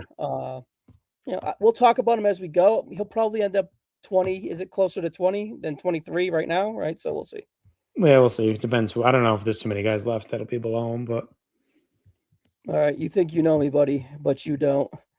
The Rated R superstar on deck here. Edge. 13 matches, Justin. Insane. A record of 11-2 at SummerSlam. And his best match, I guess, is the Hell in a Cell with the Undertaker at like 4 1/4. Edge is a guy with a lot of depth, not a lot of very bad, but similar to Mick Foley, a lot of very good. So you could have said Rollins was his best match at 21. I really like that match. That feud's really good. It's not their best match though. He returns at 02. He returns at 22 with like versus the Judgment Day and whatever, and gets a pretty decent pop with the Brood stuff. But is that 21 or 22? 21 was the rumor. Hold on. They're both. It's both, Justin.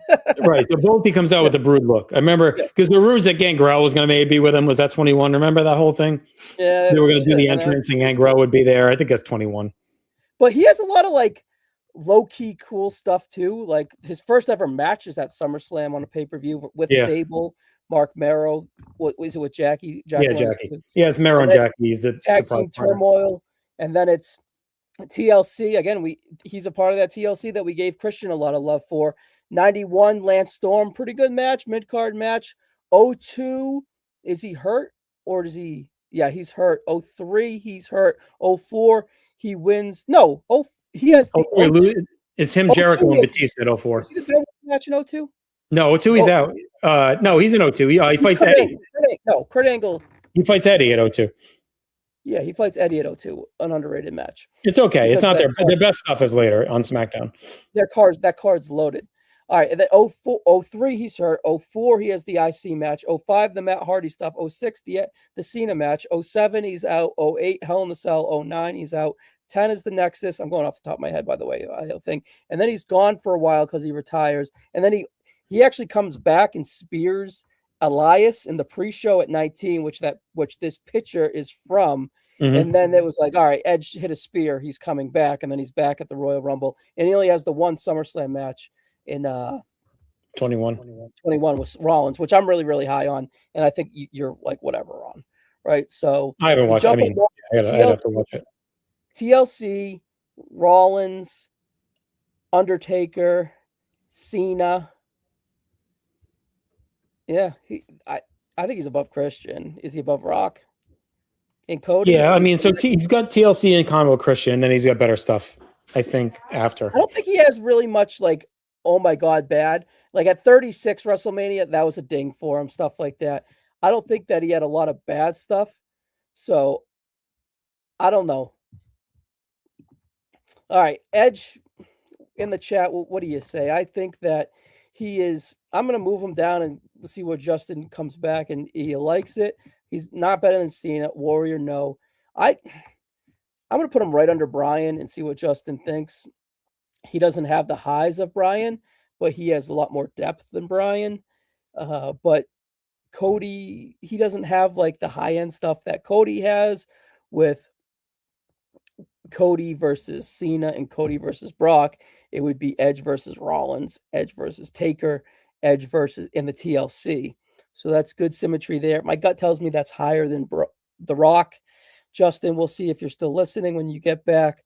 But yeah, I would have him in this middle cluster here between Bryan, Cody, and The Rock, and sandwiched in there.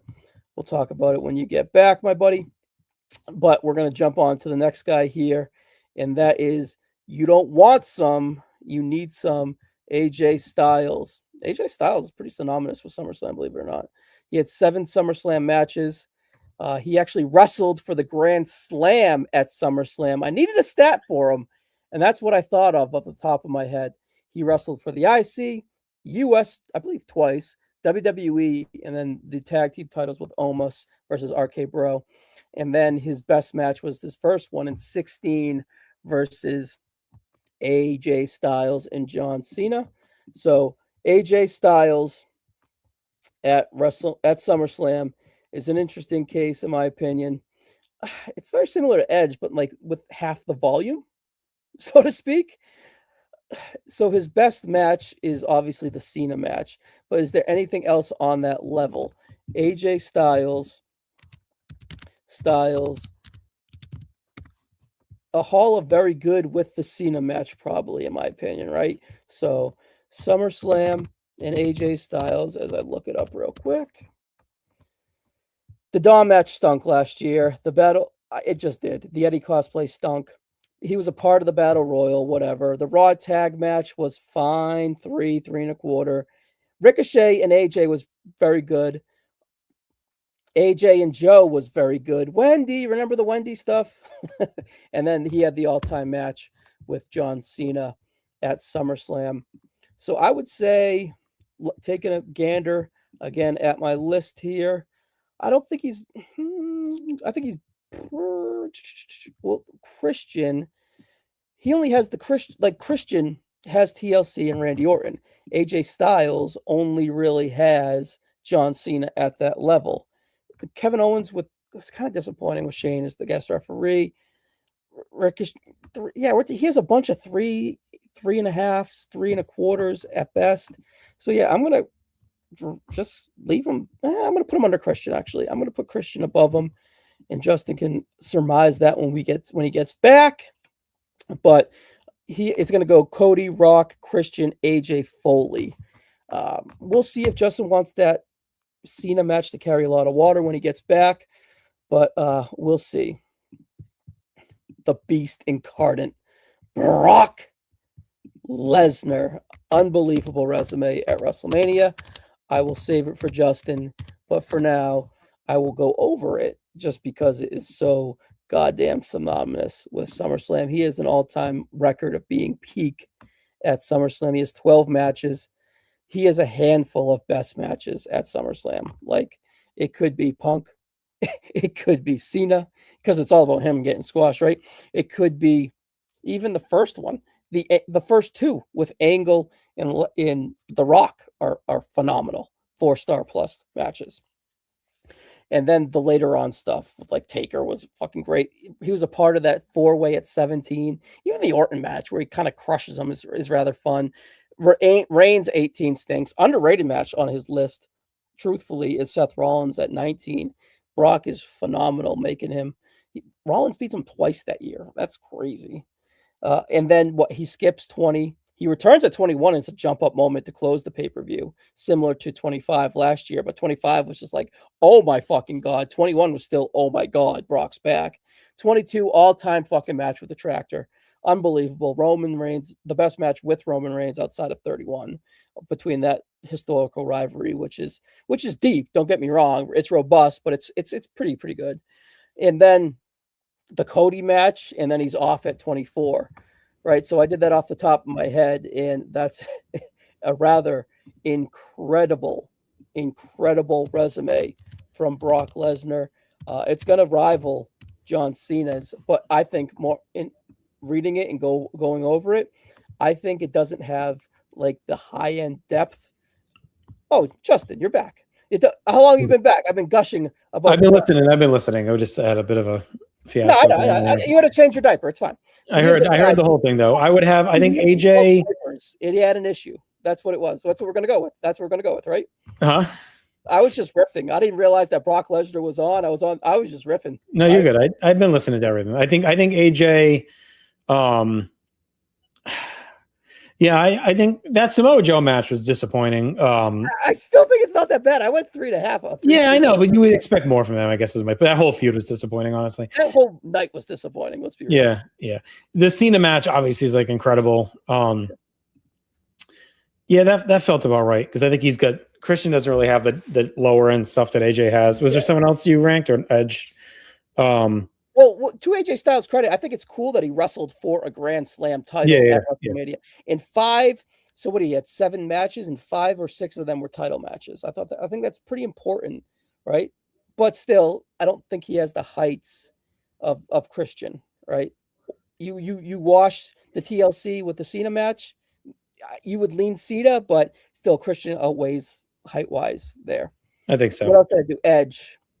I think Edge is fine there. I mean, he's got the TLC, like we said, that washes with Christian, but then he's got some higher stuff. He's got a lot of volume. He's kind of more synonymous than Cody and Rock. Yeah, he doesn't really have the bad like he has at other pay-per-views either. Yeah, I think it's okay. For Brock, I reviewed his resume. You know it. What do you feel on Brock? I mean, right now he's 1-2 with Cena. It just depends which order, right? Yeah. Like he's definitely above to my Shawn and I was kind of coming up with when I was talking to myself for 5 to 10 minutes is he has like the high end stuff where Cena has the high end stuff. Right. But Cena's volume is a little bit more deeper, but Brock's volume is high. So Brock's got he's got Rock at 02, which we've kind of landed at 4.5, right? Which is high. Right. He's got Angle at 03, which I think high. 4.5 again. Yeah. Somewhere there. Right. 04, he's not there. So he's gone till 12 with Triple H, which kind of stinks. Yeah. It's okay. 13 to 5-star with Punk. Yeah. High. Yep. 14 all time with Cena. High. 15 we said is about a 4 with Taker. High. 16 with Orton's good. Good. It's pretty good. It's pretty good. Yeah. It's probably what do we like? Let me see if I got a grade on it. 3.5. 3.25. Remember Jericho's got to kick his ass for hard weighting him? I think here's the thing with Brock. It changed the temperature in the room. You weren't sure what you were going to get. And was it a classical masterpiece? No, but it was a slaughtering. And it was. I remember it being kind of annoyed at main evented. I was there, like that Cena AJ wasn't closing the show. Like it felt weird that Brock Orton was closing the show because it's such a weird, like out of nowhere match. Those are guys that never really faced off, right? Yeah. Who's he fight at 17? He has that dude. Is that the 4-way? Four-way. That's a monster ball, like kick ass. Yeah. It's Strowman, Roman, Brock, and Joe. Fucking Haas, dude. That fucking match is underrated and slept on. Yeah, 18. He's got Roman. I had that at 3. Gentleman's 3. Yeah. 19. Does he have anything? Rollins 4.25 for me. High. All right. He does really good jobs at Rollins, man. Then he comes back. Does he have anything? Back, yeah. Awesome moment. Is that the end? He comes back, takes out Cena. Or Roman? Who's he Roman. fight? Yeah, he takes it Roman. 22, we got the tractor. We No, know where we land on that. He looks at Roman, takes out Cena. Yeah. Yeah, I think he takes Cena. 22 is a tractor. We know where we stand on that. High. 4 3/4 for me. Oh my god, yeah, that's way too high. I'm at 3 3/4. I don't know. Something about the tractor annoys me. We talked about the Cody match. That was like a 4 1/4 job. 4.5. Then he's gone till last year. He comes back at 25. Yeah. Is there a better pop to that? You were there. It's insane. Yeah, it's a massive moment. It's tricky. Like I think. Yeah, I mean. All right, put him 2 for the moment. I'm good with that. I'm good with that. Put him 2 for the moment. Let's try and get to some of these other guys, and then we got to break down the top matches of each guy. It's for going to Cena, be 3 or 4 guys that we're going to have surmise. Well, Cena Brock is going to be like we got to look at their top. We're going to do the hard comparison of the top. Justin, I'm not gonna lie. I hit a groove when you were gone. I was riffing. All right, you want to finish? I was riffing. You may need to again. You may need to again. Yeah. Here's the thing. I'm glad I don't have to talk about this guy alone. The reason I bring that up is because I don't want to talk about this guy alone. Yeah. Is the Ayatollah of rock and roller, Chris Jericho. He has 11 SummerSlam matches. I couldn't name 5 of them off the top of my head. The best match, I guess, is 05 versus Cena, but perhaps there's others. And then the biggest moment is a fucking awesome moment, by the way. I'm shitting on Jericho a little bit here, but when he punched Michaels' wife, that was fucking rocked. Like, no pun intended. It was a happy mistake, too, by the way. Right? So, Jericho is a guy that 11 matches. Do you think if I gave you a minute, you could name all 11? All right, let's see. I'll probably get stuck on the newer ones, but 99, he doesn't wrestle, but he does. That is his first pay-per-view, and he's done the commentary. Yeah, with the Road Dogg. With the Road Dogg and Boss Man. Fine. 2000, him and Benoit is very good. Not that yep. 2001 with Rhino, kind of disappointing. That's when he's got the lifts and all that shit, right? With him and Stephanie's kind of the main feud. 02 is Flair. It's kind of okay. 03 is in the chamber, right? 03 is in the chamber. Yeah. 04, I think, is kind of low-key disappointing with him, Batista and Jericho with Edge. It's like, it's hard hitting, but it's like, all right. The crowd stinks. That should be a knock on Edge, honestly. Toronto crowd kind of boos him. 05, him and Cena is very good. Not great. Very good. Very good. Then he's gone. Comes back. 09. What's he do at 09? Crime Time Players with Big Show. Oh, yeah, nothing. What's he do at 10? Another throwaway? He's in the Nexus match. Oh, right. And we talked about that quite a bit. Take me home on the rest of them. Ziggler in 12. That's probably his second best match behind Cena. Again, very good with both of them. 14 versus Wyatt. That kind of stunk, right?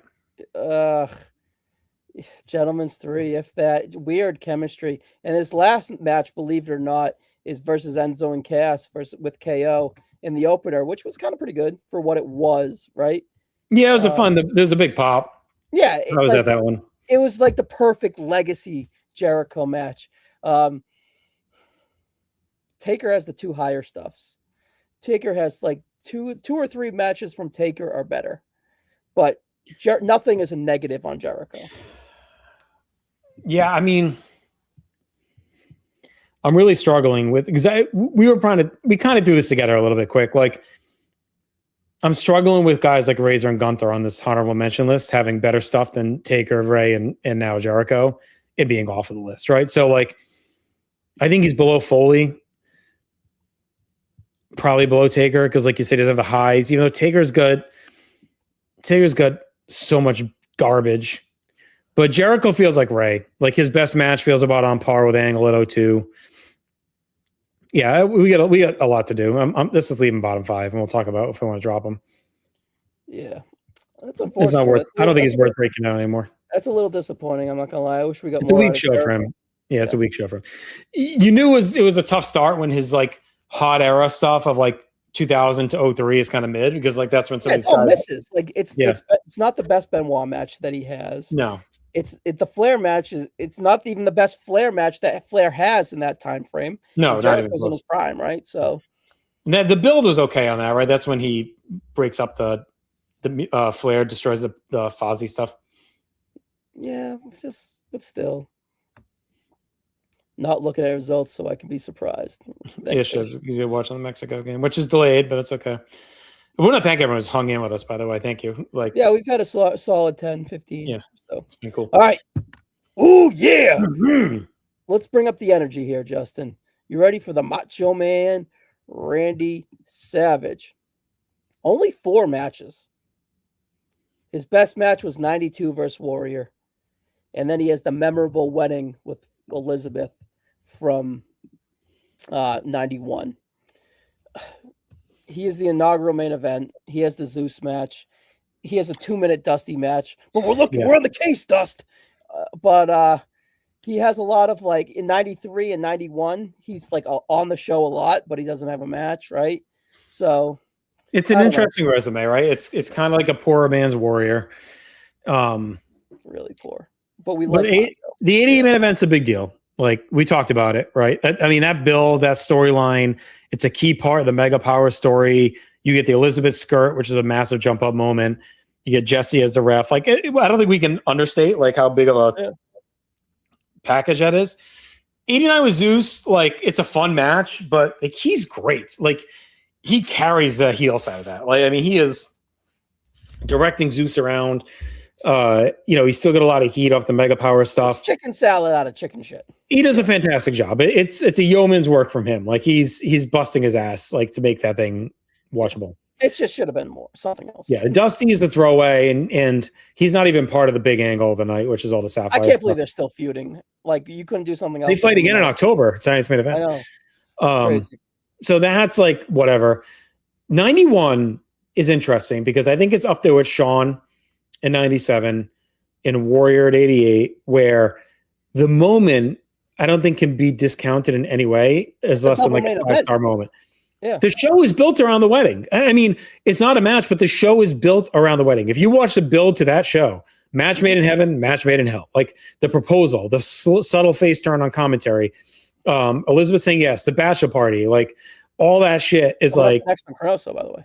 It's exciting because it's such fun stuff. But like all of that is a massive part of that SummerSlam, and the show is sold on it. And it is on the Coliseum video, so I count it, and that's the Jake at the reception with the snake. Like, that's part of the show. Like, it's they showed on primetime, right? Yeah, and it's on I think it's on the tape. Like, if you get the tape, so I just think it has to almost be counted a bit as it's not a match, but it's like it's probably one of the biggest moments in SummerSlam history. Like, that whole show is built around that wedding. And then 92, we talked about the Warrior match, how great that is. And then yes, 93 is the host. It's kind of whatever. And 94 is the host as well, right? I think. Or he's not the host in 93. He's gone, right? No, he's still there. He leaves in October. 93 is on commentary. Yeah, that's right. Yeah, so he's on. No, he's not. No, it's just Vince and Bobby. He comes out with Aaron Neville before the main event. He's got the All-American outfit on. 94, he's the host. He's only in the beginning of the show, and that's it. That's his last pay-per-view. So look, it's not the strongest. Is it like Daniel Bryan, where you have one phenomenal match, but you get like one phenomenal moment? Yeah, but he doesn't have a match close to Bryan. That's what I'm trying to figure out. I was actually saying, was he closer to like Foley, where like he's got a bunch of really good. How about that with AJ Styles? AJ Styles, you have the one great match with John Cena, and then after that, you have a lot of very fucking good. Right, where Savage has like, he's got a really, really good match with Warrior. That's a 4-star match, and then he's got like 2 all-time moments with the Mega Bucks, Mega Powers, and then the wedding. Yeah. I don't think but is that higher than Christian with the TLC Open? Like, it's tough because this is Mr. Like, yeah, I don't know. We usually factor in like Mega Powers, Mega Bucks. I'm a 3.5. We usually factor in a little bit of, and I want to look at 89. I think I'm 3.5 and 89 as well. 3.5, yeah. Like, I feel like we do sometimes factor in a little bit of like vibe, like the summer, Mr. Mania, like. I do think when you think of early SummerSlams, you think of Savage because he's in the main event for the first 2 years. Yeah, he's in the wedding. Now, right? He's in the title match in 92. Like, he's such a big part of that first legacy of SummerSlam. But I don't know. Does that put him above? I don't know. I'm such a Savage homer. I don't think he's above Austin. Ugh. Bryan has an all-time match. We got to stay. Not about Bryan. Yeah, he's not about Bryan. I think he gets into these compilers. Like, Edge to me is the ultimate compiler. Like, so I don't know. Edge has the TLC. He's got the Hell in a Cell. He's got all the matches, but he's got some mid. He's got some forgettable. Savage has one forgettable. Let's do Savage Rock. Like, how would you do Savage Rock?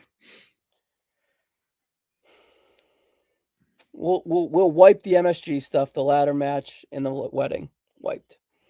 We'll who does he doesn't really well the main event from 88. No, Warrior. I would say Warrior. The Warrior match in 92 is probably like it's less than him and Brock, but that's like his best match.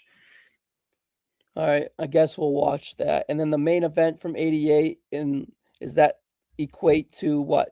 WCW, Booker T. I don't know, you want to put him above The Rock and just call it a day? Yeah, I just think he's more like of a SummerSlam guy than Rock.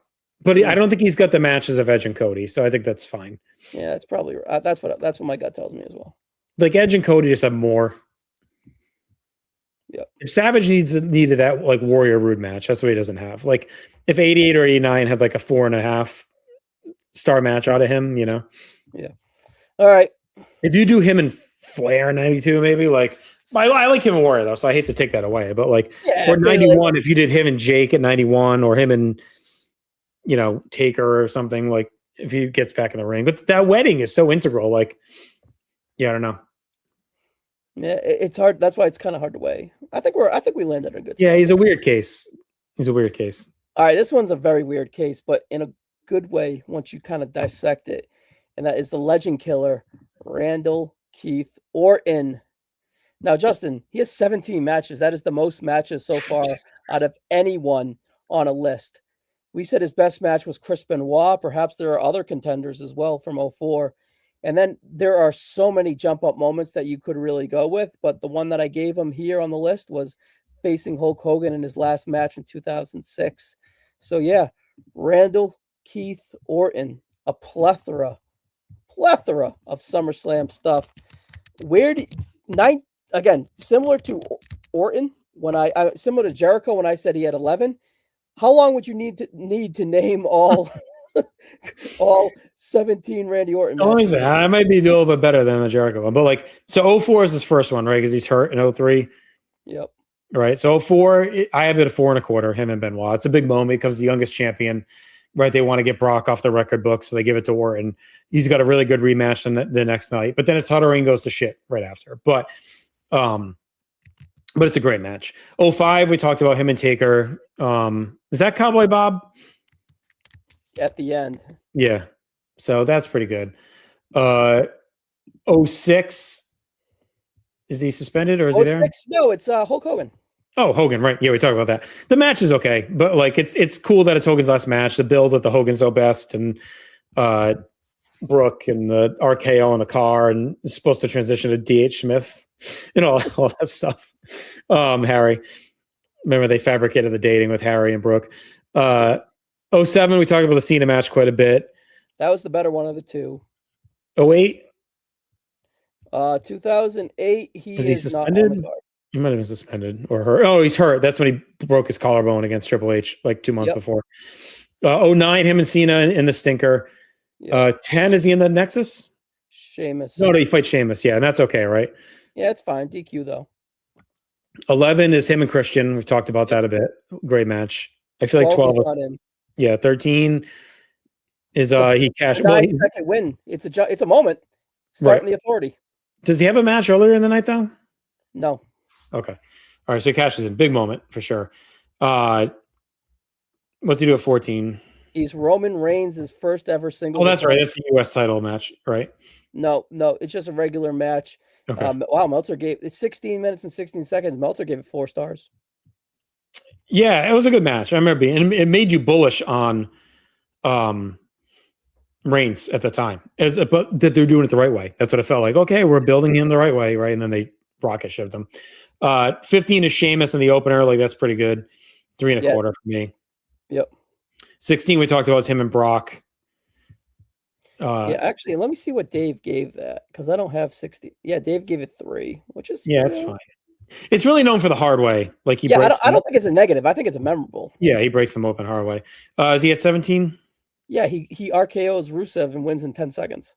Oh, right. Okay, so that's nothing. So that's 18 two 10-second matches that he has. doesn't look like he's at 18. No. 19. Yeah, Randy Orton versus Kofi. It's a double count out too. It's not that good. All right. Is the pandemic one? Yep, awesome match. I stand by it. Four-star match with Him and Drew. Drew McIntyre. Okay. 4.25, actually. I have it. I just looked it up. 21. 21 RK Bro. He wins the titles with Riddle versus Omos and AJ in a 3.5-star match. All right. He's not at 22. Not at 20. And then last year, Jelly Roll. That's it. Which Okay. 3.5 for me. I thought it was pretty fucking good. Yeah, it was a good. fucking deep resume. Yeah. All right. Well, let's start him and Edge. I think that's the closest. I think he's above Edge. I think because Edge has 13 matches. He's got 17. So what's the best matches? TLC and Taker for Edge. For Orton, it's Benoit and Christian. Benoit, Christian, probably. Yeah. I think if you were to give them, Orton doesn't have a 5. Edge has a 5. Who? TLC. Oh yeah. I'm sorry. Well, Jelly Roll though. All right, but here's the thing: if Edge had a cap at like 3, I think he would have a very high volume of those 17. And then if it was like 3.5, I still think he'd have a high volume. But at 4, I think he starts like that. It starts to teeter, right? So Edge is actually a really good comp. Who's below? Brian, man, he's hard to gauge. I don't think he's above Brian. I think he's right under Edge. I think he's above Cody. Yeah, I think that's a good spot for him. That's him and Edge feel very similar. Like a ton of matches. You're going to get some good ones just on volume. He's got some throwaways. He's got some mid. I thought Orton would be a little higher. I'm not going to lie. But I think that like Orton and all these PLEs, he doesn't have the absolute negatives like he has at like a WrestleMania at SummerSlam. And every list takes on its own little personality as we found as we've done these. Like, and the personality tonight feels like you need a 5-star match or you need a 5-star moment. Because if you look at everything above Edge, is either a 5-star match or a 5-star moment. Yeah. And below that is your compilers, and then your very good. Compilers are negatives right there. Like Edge, no, it's not like Taker or Mania, right? Yeah. Where you have like so much great, but so much shit. Like it's not like that really, but. And then after the compilers is kind of like, all right, here's your like 4.5, 4.25 guys, right? And then you get the bums at the bottom, Taker, Jericho, and Ray. But if you just look at Bryan and above, they all have a 5-star match or a 5-star moment. And everyone below that doesn't have either. Yeah. We'll see what it goes about, but you want to talk about compilers. I guess Christian has a 5-star match, but we're punishing him for it for some reason. I know. Christian may be closer to Bryan than anyone else over here. I think that's why I keep looking down on Bryan. All right, we'll get to it when we get to it, right? But I think we're kind of having the theme of compilers, and this is the biggest compiler ever. God. It's the game, the King of Kings, the motherfucker Triple H. 13 SummerSlam matches. Biggest moment we said was the heel turn on Bryan. And then we have the best matches, The Rock in 1998. Triple H, 13 matches, Justin. Could you name them? 95 is Holly, right? Yes. Okay, and that's a nothing. 96, he doesn't fight. He's being punished for the curtain call. 97 is the opener Foley. We call it 3 3/4. Rock at 98. We're at 4.5-ish, right? 99 main events is kind of mid. We talked about it quite a bit already tonight. 2000, we talked about that main event already. It's solid, but dinged up by the concussion. 01, he's hurt. 02, he's got a great match with Shawn. That's his best match. That's his best match. Yeah, best match right there with Shawn. Whatever that is, 4.5, probably somewhere in there, right? 4 3/4, 4.5, somewhere in there. I have 4.5. 03, the Chamber is fine, but he's kind of the worst part of it. He's hiding in the thick corner and then doesn't lose because we got the fat bicycle pants. Get the fat pants on. 04, is that the gross beatdown of Eugene? I fucking hate that. Yep. I think it's disgusting. I actually think it's one of the worst things on this list that we've talked about. I think it's awful.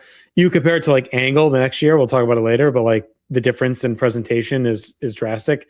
Yeah. 04 is just gratuitously gross, like just beating down. This man is presented as mentally challenged, was like just not needed.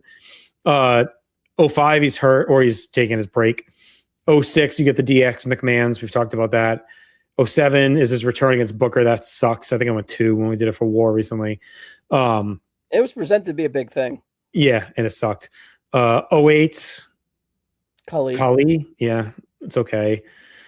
09 is the DX Legacy. We've talked about that. I'm a little higher than that on you. I like it. Which one? DX? Yeah, well, 3.5. That's fine. Is he at 10 or 11? No, his last one is versus Brock, which stinks. 11, he plays a big role, right? Because he had just taken over the Authority, and he comes out with he's the ref in the main event with Nash and all that. And then 13 obviously plays a big role as well in that one. So he's got a couple of moments outside of the matches. I mean, to me, he's below Edge and Orton. Well, I don't know. Him and Shawn feels better than any of Orton's best match, but I think Hunter's got lower lows.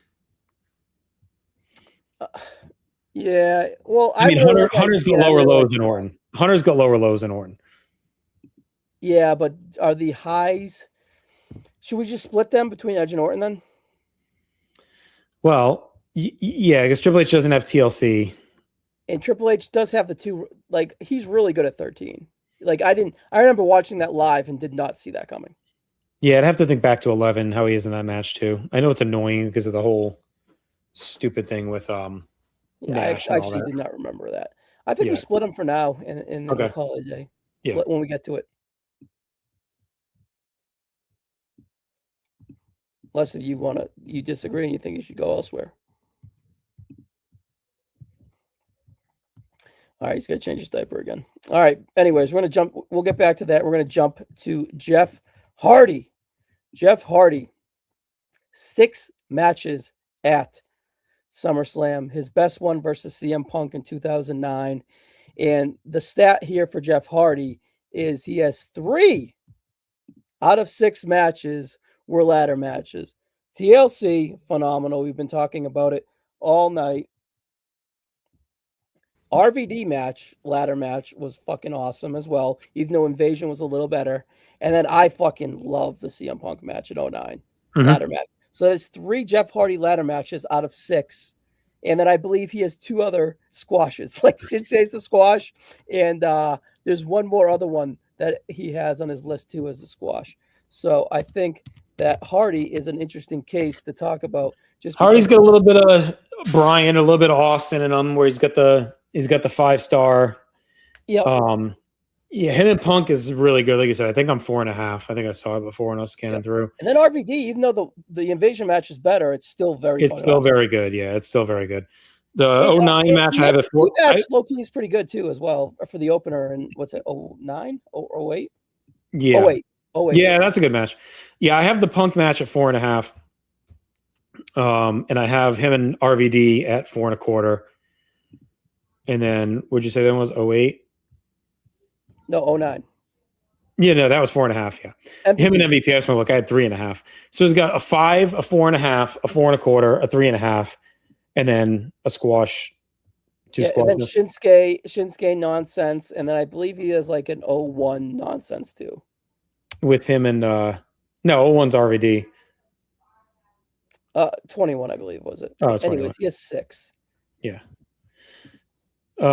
He's in Tag Team Turmoil. Right? Oh, Turmoil. Yeah, he's in Turmoil. Which is actually not that's not bad either. Yeah. It's he's high. He's sneaky. That's what I was going to get to. Is sneaky high. Half his matches being ladder matches, and all of them are awesome. Where do you put him with Bryan? I think. Well, here's the thing with Bryan. Bryan has the one match, and then it's the fall off to the Miz. Hardy has TLC, and then the fall off to Punk, which is not that far. Right. And then another fall off to the RVD match, which isn't far. I have him above Bryan. He might even be above Steve. Yeah. He might even be above Warrior. Warrior's important. Yeah, Hardy, this is a test to you. You love Jeff Hardy. You love the Ultimate Warrior. and Jeff Hardy's versus RVD. I'm tough with Austin because him and Kurt, I think I'm just trying to weigh Austin, Kurt, and Bryan Cena because like TLC, we have dinged a little bit with Edge and Christian for being 1 of 5. Hardy's probably a bigger part than them in those matches, but and then it becomes down to Punk Hardy, right? Which is laps anything Bryan has, but I think and Punk Hardy's a little bit better than Austin Owen, which would be the next match.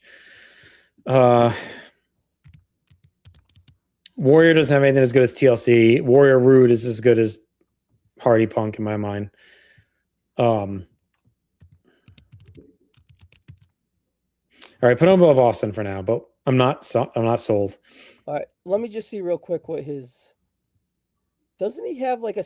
Hold on, he faces the. Doesn't he face the bar at 17? Too? I don't think that's SummerSlam. It's not. I don't think so. I thought they fought like earlier in the year.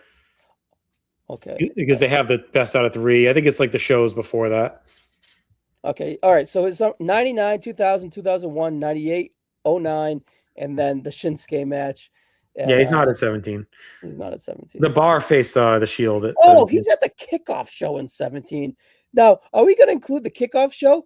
I will give you $100 million if you can. I'm looking at it. Ah, you bastard. I don't think we should count. I mean, no, we're not going to. It's not, but it's an out. Well, we left the people hanging. We have to let them know. It was the Miz and the Miztourage versus Jason Jordan and the Hardy Boys. Wow. 17, 18 is like a fucking fever dream, and 19. I don't know. I'm torn because my gut tells me that the Bryan and Austin moments are just bigger than Hardy's moments. Monster but he's got the 3 big matches. Yeah. We put the Warrior doesn't have those, but he doesn't have the matches, but Warrior's all moments. He's 88, 89. Well, 89 is a great match, and he's got a 4 at 92. 92 is a great match too. Yeah, but is that is Jeff Hardy a poor man's version of that? Well, yeah, because you look at the Warrior honky to me is like a 5. Yeah, right. TLC's like a 5. So TLC is like a 5, but he's a 6 of it. So I think those are actually a good wash, like those two. And then you get Warrior Rude. I think is the same as Hardy Punk. And then Warrior Savage is about the same as RVD Hardy, right? Like, I mean, grade wise, they're all about the same. Yeah, I think RVD and Punk's the best out of the 4, but yeah. I have both at 4.5, and I have the other one at 4. I think I have the RVD at 3 3/4. So like it's all pretty. I just think Warrior is more of a SummerSlam guy. I'm okay putting him above Austin and Bryan for now. What an incredible leap for Jeff Hardy.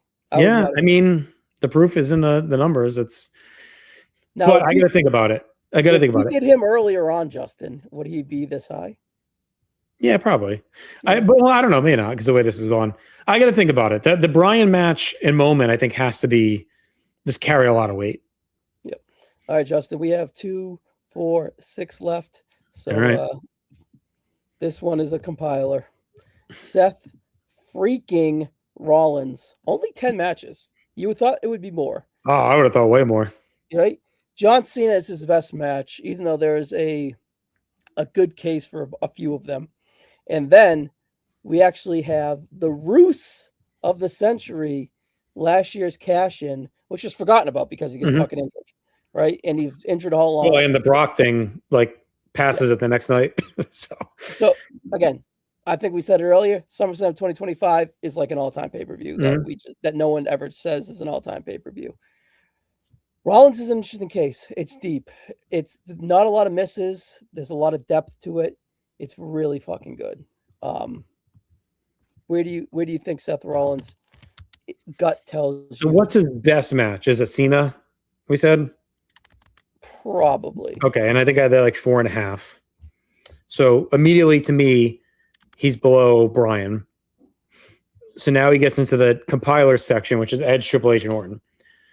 So we have Edge's best match is probably you have Taker, but it's probably TLC. Whatever. Triple H's best match is The Rock in 98. So do you feel like Orton? Well, no, it's actually Shawn Michaels in 92. We fucked that up. 02, yeah. So would you say that Rollins Cena is better than Shawn Triple H? About the same?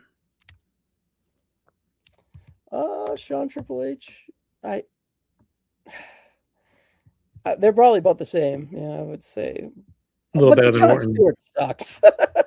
It is a silly ending. And so what else does Rollins have great in the ring besides that? All right, I'm pulling her up right now. Because he's got the moment. So if you want to say the cash-in is equal to Triple H at 13 probably, right? Those kind of wash. Oh, it's a little better than that, you would think, right? All right. Well, all right. Here's the Seth Rollins. Seth Rollins is fucking good, dude. Let me just kind of explain. Right. I'm going to go reverse. 05, Punk, cash in 12 seconds. Great moment.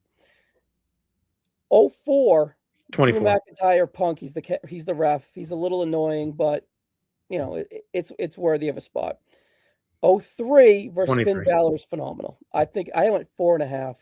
I thought it was a fucking hoot. I thought it rocked. That's forgotten about, not talking about. 02, he cuts a promo, and he's like off the card to save the Riddle match, but it would have been a versus Riddle. 01, I'm really high on the Edge match. 02, I'm at 3.5 with the Dom street fight. This is Dom's first ever match in the WWE. 19, he's fucking awesome versus Seth, 4.25. Ziggler opener, 3.5, 3.75 at SummerSlam. And then he gets the Shield versus the Bar in 17, which is a fucking awesome match with the beach ball, right? 16, it's the Universal title vacant match for Finn Balor. 15, Seth, like there's zero misses here, versus John Cena. And then he's at the Lumberjack versus Dean Ambrose in 14. There's zero misses, Justin. There's absolutely he doesn't miss. Right. So what he's missing. So would you have him above Edge then? It sounds like. Yeah. He doesn't have the big match to get ahead to the next tier for me. But he is stuffed. Right. Stuffed. So he's the best of the other guys. Like we talked about. To me, to get above Bryan, you need a 5-star match or a 5-star moment. But he has a 5-star moment, you want to call it. Like Bryan has one 5-star match and then a 3. What's Rollins' 5-star moment? And then nothing. What? What's Rollins' 5-star? Oh, the cash in. It's not a 5-star moment, but it's a fucking awesome moment. But he's like, there's so many 4, 4.25, 4. I'm gonna say this, and you're gonna say it's because it's a modern thing. But of all the stuff you mentioned, I didn't like Rollins, by the way. Besides the Punk moment and Jon Stewart, could any of that just not existed at SummerSlam and been okay? Sure, but I didn't remember any of the stuff you told me, and I probably couldn't even read it back to you right now. Yeah, but I named like 6 matches that were better than Rude Warrior. Also, that Balor match, you over it. That's 3.75 for me. The second one. It's phenomenal. I don't know. There's zero misses. There's zero negativity. I don't know. Bryan Cena is like a top above Edge. It's a top 4. Yeah, I'm saying below Bryan.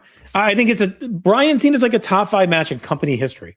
I know, but there's such a fall off after that. It's a one match. But it's an iconic summer. We're not saying best in ring resume. We're saying Mr. SummerSlam. That is an iconic SummerSlam match. Well, the iconic SummerSlam is Seth Rollins never missing, never not. That's not. I couldn't even have told you the matches. Neither could you. You got to look them up. You had to look him up. I don't like him. I'm giving him his due for not missing. That's still top 13 of all time. I just think we are a little high on Bryan. And I like Bryan way better than Seth. I don't know. I just think the feel of this list has been, you need that all-time SummerSlam moment. And he has it. So maybe he's the bottom of it now. Maybe instead of Bryan, maybe Rollins is the cutoff because he's got the cash in. He's a great compiler. Great, yeah. So he's the best of the Edge, Triple H, Orton, Cody bunch. I know, like a one match. All right, we'll get to it later. All right, Terry. Oh boy, brother. Terry, the immortal Hulk Hogan. Not a great resume at SummerSlam. I'm not gonna lie. No, he's kind of on here because he's got to be on here, but. Yeah. He is the inaugural main event at WrestleMania, and it's a big moment. We talked about it for Savage. We talked about it for other things, right? But it was a success, 100%. He only had 6 matches, and his best one versus Shawn in 06. I'm curious where he falls because we're always very kind to him on these lists. He's always very important on these lists, but he doesn't have the importance like a WrestleMania. His importance carried a lot of weight at WrestleMania. And honestly, his importance carried a lot of weight at Survivor Series. But here? Well, so 88, we've talked about the importance of the Mega Powers, Mega Bucks to that show, right? So, yep, big. 89, we talked about it. Good match, fun storyline. 90, probably a top 2 match on the show. Him and Earthquake really is the feud of the summer. It was a big feud. It does well on the house shows. Like, it's the de facto main event. If Warrior's not world champion, Hogan Earthquake is definitely closing the show. And you get the wonky finish. We talked about 91. That's more moment with Hogan Warrior. And then you get 05, which carries a lot of water with me. I know I'm higher than you, but whatever. And then you're 4, I'm 3.5. It's like we're still. I know, but yeah, it's still like I think the build, the story, of the match. But I do think it's more of a Shawn match than a Hogan match. I will say that. Like Shawn carries the load in that match, big time. He creates the energy, 100%. Yeah, and then 06 is whatever. Like him and Orton's fine. So to me, like I'm probably putting him. I don't know. How would you have like him and Foley? So just for the record, he's not close to Macho because he doesn't have the match resume and he doesn't have the moment, right? So that's just someone from his era. Right, because they washed the first two. Yeah. And then 91, the wedding is way bigger than the fucking match made in hell. Yeah. 90, Hogan beats him. 91 is a wash. Well, I don't know. 92 versus 05, I think I don't know. They're about the same. I was going to say, TLC is above anything by far. Is AJ Cena, like, is anything can Hulk carry water to that anywhere? Well, let's talk Hogan Savage just real quick, right? Because maybe it's closer than we think. Because 88 and 89 wash out. 90 Hogan's 91 Nosh is out too, by the way. Oh no, never mind. I was confused. That was worried. Right, so 90 Hogan's better. 100%. 91 Savage is better. And then I think 05 and 92 kind of wash. They're about the same. I'm like at 4. And then 06 is kind of like a bonus with a word, but that's kind of like whatever. So is that him being the GM or not the GM? So they feel the same. I don't know. I guess. Yeah, but 91's so much more bigger than the wedding is bigger than the hell, or the love is better. Yeah. But I'm just saying, like, does Hogan have to go after Savage? Does that make Savage too high if you want to put Hogan at Foley? Yeah, I don't know. Yeah. The wedding is a big deal. But the match made in hell was built up pretty big too. Yeah. But Foley has no misses. Does Hulk have any misses? 91, but again, it's a big moment. Yeah, but it's still memorable. He's like he's the hell part of it. We didn't ding it for Warrior. We dung it for Mustafa and Iron Sheik. Yeah. Right? So I'm fine with it. I mean, I think Hogan's more of a SummerSlam guy than Foley. Like, I think if you look at it, you want to split him in. Put him after AJ. He doesn't have the match AJ has. I mean, if AJ's got the 5-star, you could argue AJ should be up with Rollins, like, or up there, right? Because he's got the 5. It's not a 5. You think that's a 5? 4 3/4 at the lowest, right? Him and Cena. Yeah, but then AJ has a bunch of very, very good. Yeah. You want to put him above The Rock? You think he's more all right? AJ, Cena, or the wedding? The wedding. AJ Cena have like 4 matches that are all great. Put him above The Rock then, because The Rock has like 4. Yeah. Yeah. I think I go AJ above Rock and Christian. All right.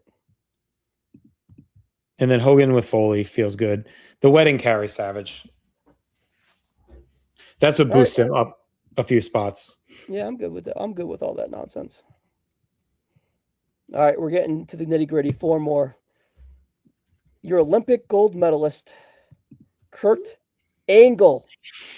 Oh, boy. He was knocked out in the main event of 2000. He has 6 total matches, and his best matches versus Stone Cold Steve Austin in 2001. He has 2000 main event, Stone Cold, Angle, Mysterio, Brock, Eugene. What does he do in 04? He's Eddie. Eddie, excuse me. Eddie, Eugene, and then he's done. He's got a tight resume. So let's look at him versus like Hardy. So Angle's got a 5 with Austin. He's got the 4-ish with Ray. You love him and Brock, right? What do you got, like 4 1/4 with Brock? 4 1/4 with Brock. Yep. And what do you got with Eddie? I'm gonna look quick. I feel like it was a little bit below Mania. It's his first match back after the injury. What do you got with Edgy? What do you got with Eugene too? Is it like All right, 3? hang on, let me check. So I have Eddie Kurt at 4.25 actually, and Angle Eugene at 3, and I had Triple H Eugene at 0. Angle Eugene is much more fun and like played that way versus like Eugene. nasty. Angle's fucking. I can see that working on. Close my eyes and see it working 100%. I think Angle's close to Jeff. Like he's in the Austin Jeff bucket because you get the match, the 01 match washes with Austin. He's got the 2000 kind of washes 98 with Austin because they both get the concussion. Yep. No, 98. I think they both get the concussion. You get the concussion stuff kind of ties together. I thought you were talking 3-way. I thought you were talking 3-way. Sorry. Yeah, the 2003 way and the Hell in a Cell. Right, the concussion piece. Then you kind of get him and Ray versus like Owen and Austin feels about similar, or Brock or him and Eddie, if you want to say that. Like 4.25. I think Angle's above him, man. Lesnar Eddie. Yeah, I'm good with him above him. How about Hardy? See, Hardy feels that's the TLC, the top 3 TLC. They both have a 5. But there's a 2-way 5 with a DQ. You got to hold the DQ being impressive. If we're giving it 5 with a DQ, that means just how fucking awesome it is. It's awesome. And the build is awesome. It's better than the build for the TLC. And then you also have the I think Warrior is a comp. So if you want to wash this 88 and 01, just call it a wash, even though 01's better match. But the moment, right? 92 is comparable to Eddie or Lesnar.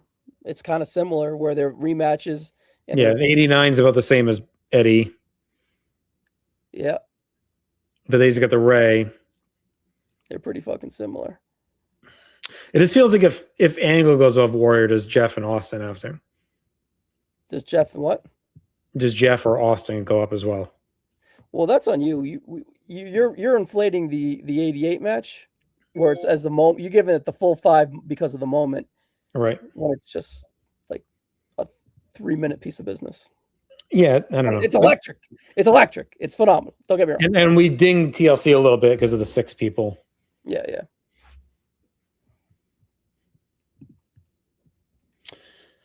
I think I'd go Angle above Hardy for now. All right. He's got just as much depth as Hardy. Like he's got the multiple 4s. He's got the 5. Nothing bad. Even as worse as 2000, right? We're saying basically, or Eugene, I guess, at a 3 is better than Nakamura or the Turmoil. But here's the thing: you got Eugene in the SummerSlam. You get a 3. That's a success. Yep. And then like him and Ray is like fucking really good too. Yeah. All right, I'm good with this for now, and then we'll kind of. You get Milkamania was huge, like that whole the build, and is that the next night, the milk truck? I think it is. I think it's the night after SummerSlam. All right, we got a heavy hitter here, Justin. Oh boy, the excellence of execution, the SummerSlam himself, Bret the Hitman Hart. Justin, he won a triple crown at SummerSlam. 90 tag, 91 IC, 97 WWF. He has 11 total matches. And I gave the Bulldog match the Q as his best match just because I could have picked a plethora of them, right? But I just gave it to the Bulldog just to remind myself to talk about it, right? So the first ever Mr. SummerSlam. Of the 90s, Mr. SummerSlam 100%. He missed 96, correct? He had the cage match with Bret. Yep. Isaac Yankem at 95. The Hart stuff with Demolition twice. Yeah, so if you look at it, so he's got the 88 tag title match, which I think is good. I think it's actually a little underrated historically, and it's part of the whole Jimmy Hart contract stuff, like storyline. So I went 3 on that, right? 89. He's got the awesome opener with the Busters. Awesome. Right. Fantastic match. I'm at a 4, probably 4.25. I wasn't doing quarters for that, but probably 4.25. 90, him and Demolition. Fantastic match, right? 2 out of 3 falls. I'm at 3 3/4 ish in there. 91 with Perfect, like we've talked about. one of the greatest IC title matches in SummerSlam history. I'm at 4.5. Awesome moment.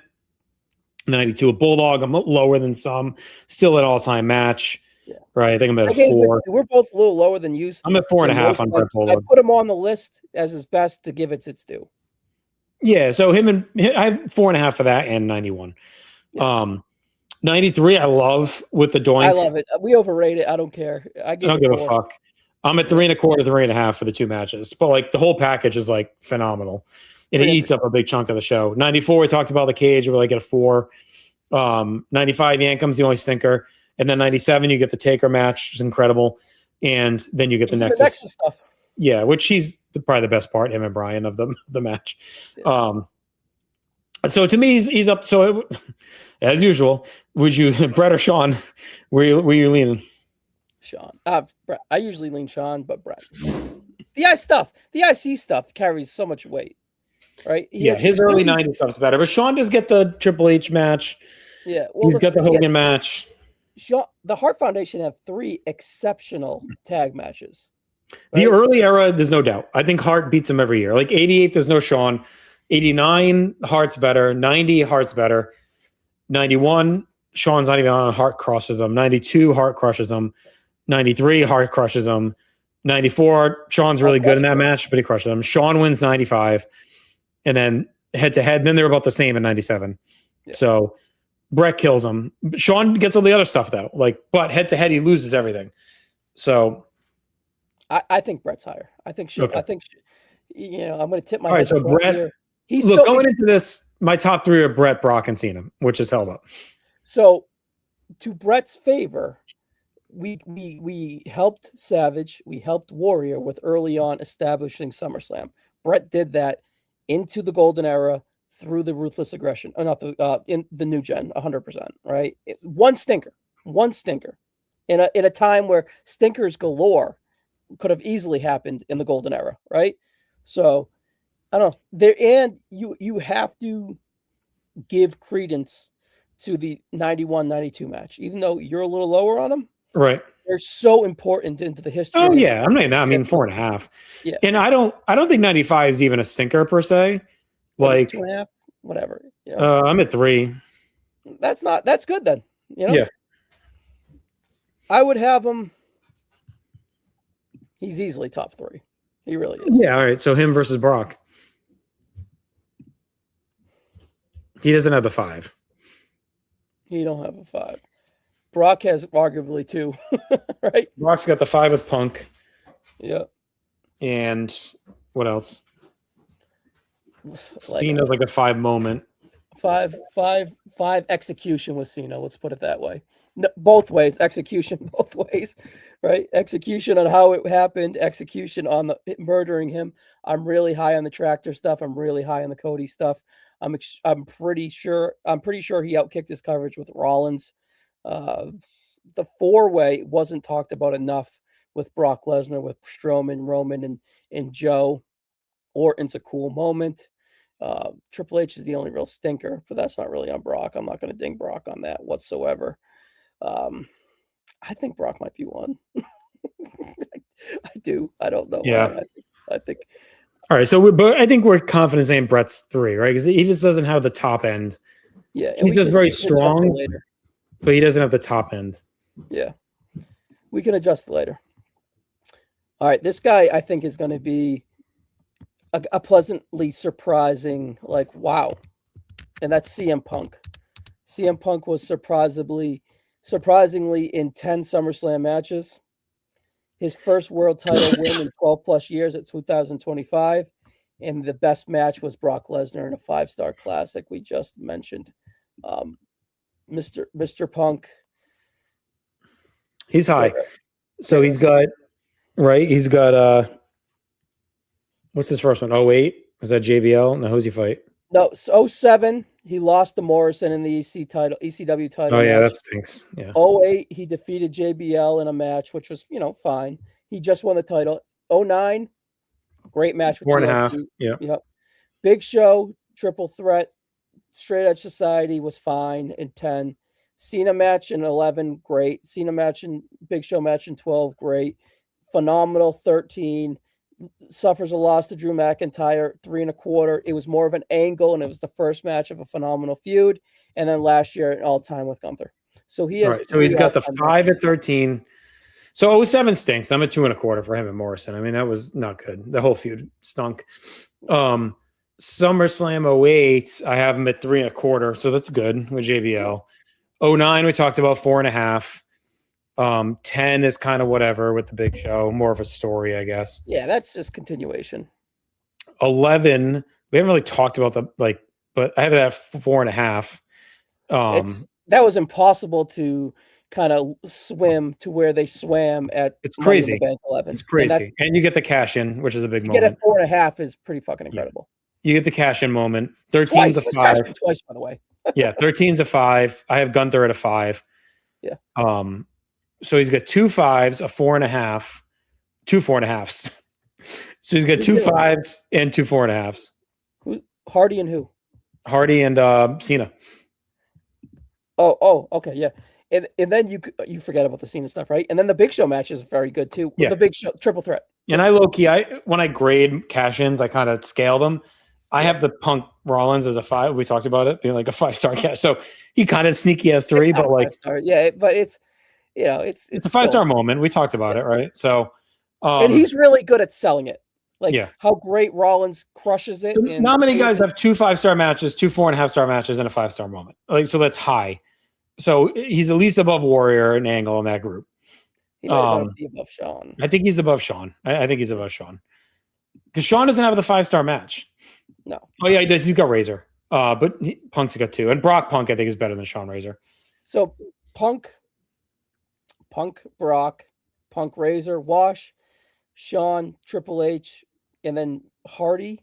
No, Punk Gunther. Wash, and then you still have 2 things left over. Well, you saw Punk Gunther, which is better than Shawn's second match. Yeah. Gunther, and then I think he's above Bret too, because I don't think he's got the down. He doesn't have the down, and his higher is better. He's got 2 5s. Bret's highest is 4.5. Listen, I love CM Punk, and I accept Bret Hart. So you're not going to fight me on it. Bret's got 3 4.5. Punk's got 2 5, 2 4.5. But if we're going to reward Warrior and Savage for being early guys, importance to SummerSlam, Bret Hart is the definition of that. Yeah. All right, let's leave Punk after Bret. I think it's fair. But it's close. Just because to have some symmetry here. Yeah. And I don't want to we do need to ding a little bit of Punk because there is some doo-doo in there. Little doo-doo. Yeah, more than Bret. I'm sticking up for Bret Hart over CM Punk, right? Like more than Bret. And Bret also, like, he's the workhorse on the early SummerSlams, which is an important role. Like 88 to 95, 4. He's the best worker on the show every year, pretty much. And whenever we release this on audio, right, and we could be looking at Punk returning tomorrow to remind you guys. So we assume that he's going to have something to do with Cody Rhodes at SummerSlam. He knocks it out of the park with Cody Rhodes. He could jump into that Brock Lesnar, John Cena territory, right? Yeah. So we'll see. Honestly, this might be his best pay-per-view, CM Punk. Yeah, probably. Because Mania was always kind of a little bit of a sneaky miss for a lot of years for him. Yeah, there's some bangers, but yeah, a little bit, right? All right. This guy is awesome at WrestleMania. How is he at SummerSlam? That is your tribal chief, the last man on the list right now, Roman Reigns. 9 matches at SummerSlam. His jump-up moment is the tribal chief debut at 2020 with a shocking return, and I have his best match as the tractor match at 2022 with Roman Reigns and Brock Lesnar. He has a handful of others that could have been acceptable, but I just went with that. All right, give me him and like Cody. What's that? Like him versus Cody, like on the list. That's kind of where my gut tells me right away. All right, well, let me give you Roman Reigns' SummerSlam matches. All right, so we had the singles match with Randy Orton, 4 stars. Yeah, call it a 4, yeah. The teaming with Dean Ambrose versus the Wyatt family. That's a good match. That was pretty good. He defeated Rusev rather quick, right? No, that was quick. No, I think he squashes him too. I think Reigns killed him. Yeah, lost the Fatal 4-Way, which was phenomenal. Again, I can't underestimate how great that match is. Defeats Brock Lesnar in a Gentleman's 3. Defeats John Cena in a Gentleman's 4 at 21. The big return at 2022. He's off the card in 19, by the way, some random reason. Last man standing. Oh no, he wasn't sick. He was back, right? Yeah, he was. Him and Bryan were off the card in the midst of a feud. It was weird. Um, 2022 Tractor, 2023 Jey Uso, the debacle, 3.25 generosity, if that. Teamed with Jey Uso versus Braun Breaker and Bronson Reed last year, and then this year he's facing Seth Rollins. Yeah, which are not going to count. Yeah, 20, the return's big. Like, we can't overlook that. 24 return too, by the way. 20, yeah. I mean, that's whatever. I don't know. You're higher on the Tractor than I am. Like, I don't know. Like him, I'll let you rank him. But to me, he's in the Orton, Cody, Triple H bucket. Like, I don't think he's higher than that. I'm fine above like Savage and AJ if you want. I think the wedding's bigger than anything he did, but Reigns is done. He's where? He's down in the Cody, Orton, Triple H. All right, I thought you meant he was like. All right, yeah. No, right, he's in that bucket. AJ, like he's Orton's 4, the 17's 4, Cena's 4, Lesnar's 4. Yeah, he has 4 4-star matches. 2 of them being week 4s, and 1 of them being, and 2 of them being like all times. The Fatal 4-Way in the Tractor. You're not as high on the Tractor as me, so we have to equate that. Really, what's his best moment? I have him right above Triple H. Yeah, I don't. I think Triple H's highs are probably higher. Like, I don't know. I think Triple H's highs are higher. So 02 in the Tractor wash. Yeah, he might be. All right, how about Cody? I can't put Cody above Roman Reigns. No, I think above Orton, because Orton's doesn't like. Him and Reigns feel very similar. So it's whoever you prefer, like, match moment. I think they're both kind of top out at like that 4.25-ish. I'll give Orton the bump just because he has a lot more history. The 13 cash-in, the Hogan last match, the youngest world champion of all time. I'm going to give him the bump there. Yeah, I think Reigns right there. He feels like a SummerSlam guy more than Roman Reigns. Yeah, Reigns, SummerSlam is not Roman show. Like, this is not his deal. All right, so what's the business we got to take care of? So are we good with all right, first of all, do you want to end up bumping anyone or no? I want to put Razor over Ray. You want Razor over Ray? And I think we should put Gunther over Jericho based on potential. The Gunther Punk is better than anything Jericho sniffed. Well, I think Gunther is better than Razor. Yeah, I would take Jericho and Ray and put him in the honorable mentions. And you could talk me into Gunther over Taker, but I'm okay leaving Taker there, just based on 97. No, we gotta leave 97. I like this. I think this looks better. Like, to me, Razor is an early Mr. SummerSlam feel. Gunther's got the potential to really move up this list in the next couple of years. And Jericho just feels so mid, and Ray feels so mid. Yeah, that's true. All right, now Undertaker, they should just be 23 or 25. That's fine. I'm fine with that. Yeah. Undertaker should be 23 just because even though you look down at like 92, 93, 94 being shitty, at least 94 is memorable. Like, I remember kids knowing what that was. Yeah. Like, that aren't even wrestling fans. And he's got 97. 97's an all-timer. Yeah. Yeah, that's fine. Hogan, all right. Are we go with Hogan where he's at? Over Foley? Yeah. Or is he low, or should he go higher?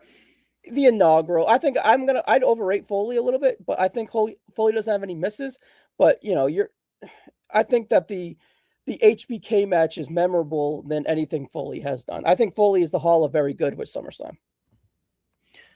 All right. Do we want to fix Christian at all? Either way. To move him what? Above? Or up or down? No, I think he's better than Hogan because the TLCs and the Orton. Should he be above Rock and AJ? All right, so Rock is 02 in ladder. Is that better than Christian's Orton and TLC? No. Probably not. But we said Rock was above him because of the moments and performance, meaning more, and Orton's Christian's feels kind of throwaway, right? That's now kind that we're at the end, but now at the end is making Brock and is the Madison Square Garden ladder match is pretty big vibes. Yeah, okay. I'm good with that.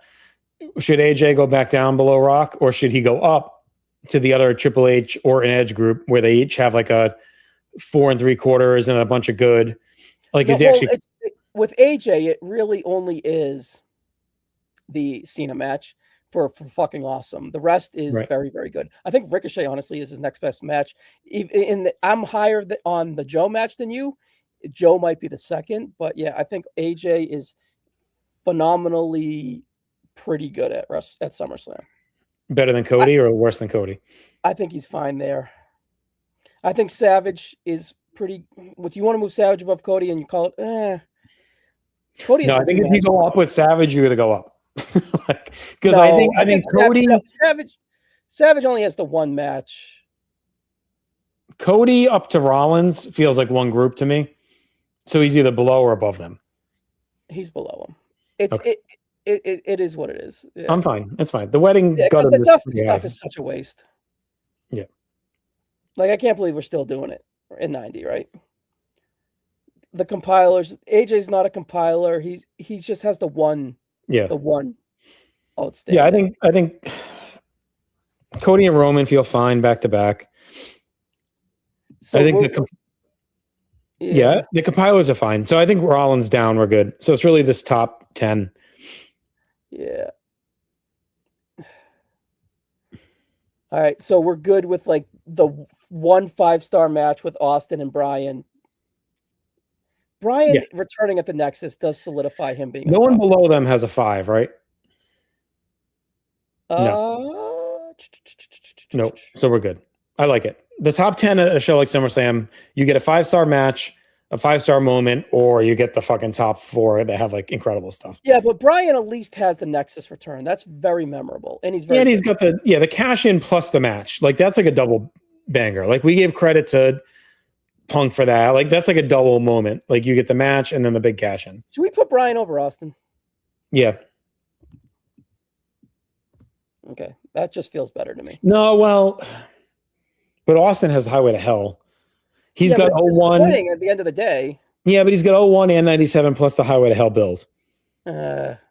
All right. You want to flip him back? Yeah, 97. I don't want to just like discredit because at the end, because the build and the match are so fucking important and big. Like, I think the finish is terrible, but I understand your subject. He's got 3. Austin's unique because he's got 3 all-time builds. He's got 97 with the Hearts War, 98 with Highway to Hell, and 01 with the McMahon Angle Austin. Yeah, so.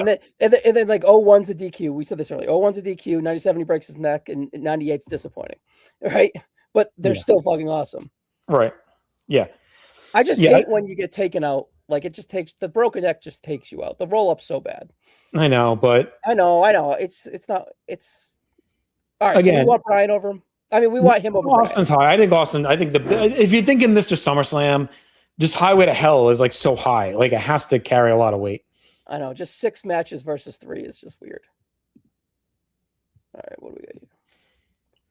Sky Captain Charisma wants to know why'd you get Punk the Attitude logo? Did I fuck up? Yep. No, Punk has the he gave him like the Ruthless era. I gave him the Ruthless. I gave him the non-modern, the one right before the modern. Okay. I gave because he's the best matches from there, right? Yes. Okay. In the Cena matches, and yeah, he warrants it. All right. Okay, so Hardy, we still go with him above them? Well, the 3 ladder matches, right? And none of them miss, right? I think Kurt is above them, though. Yeah. Do we want to move Warrior up or not down? Well, I'll let you make that call because you're going to overrate the importance of 88, but I understand the importance of 88. And then 90. He's got a 4.5 and a 4. So if you want to give him a 5 for Honky, like whatever. So call it a 5, a 4.5, and a 4. Right. Hardy's got a 5, a 4.5. But he has real 5s. Oh, goal from England. Sorry. What's the score? 1-0? 1-0. That's nil. 1-0. Correct. That's right. Sorry. Thanks for teaching me. Yeah. Well, I feel like it's for Warrior. He's either where he is or he's below Bryan.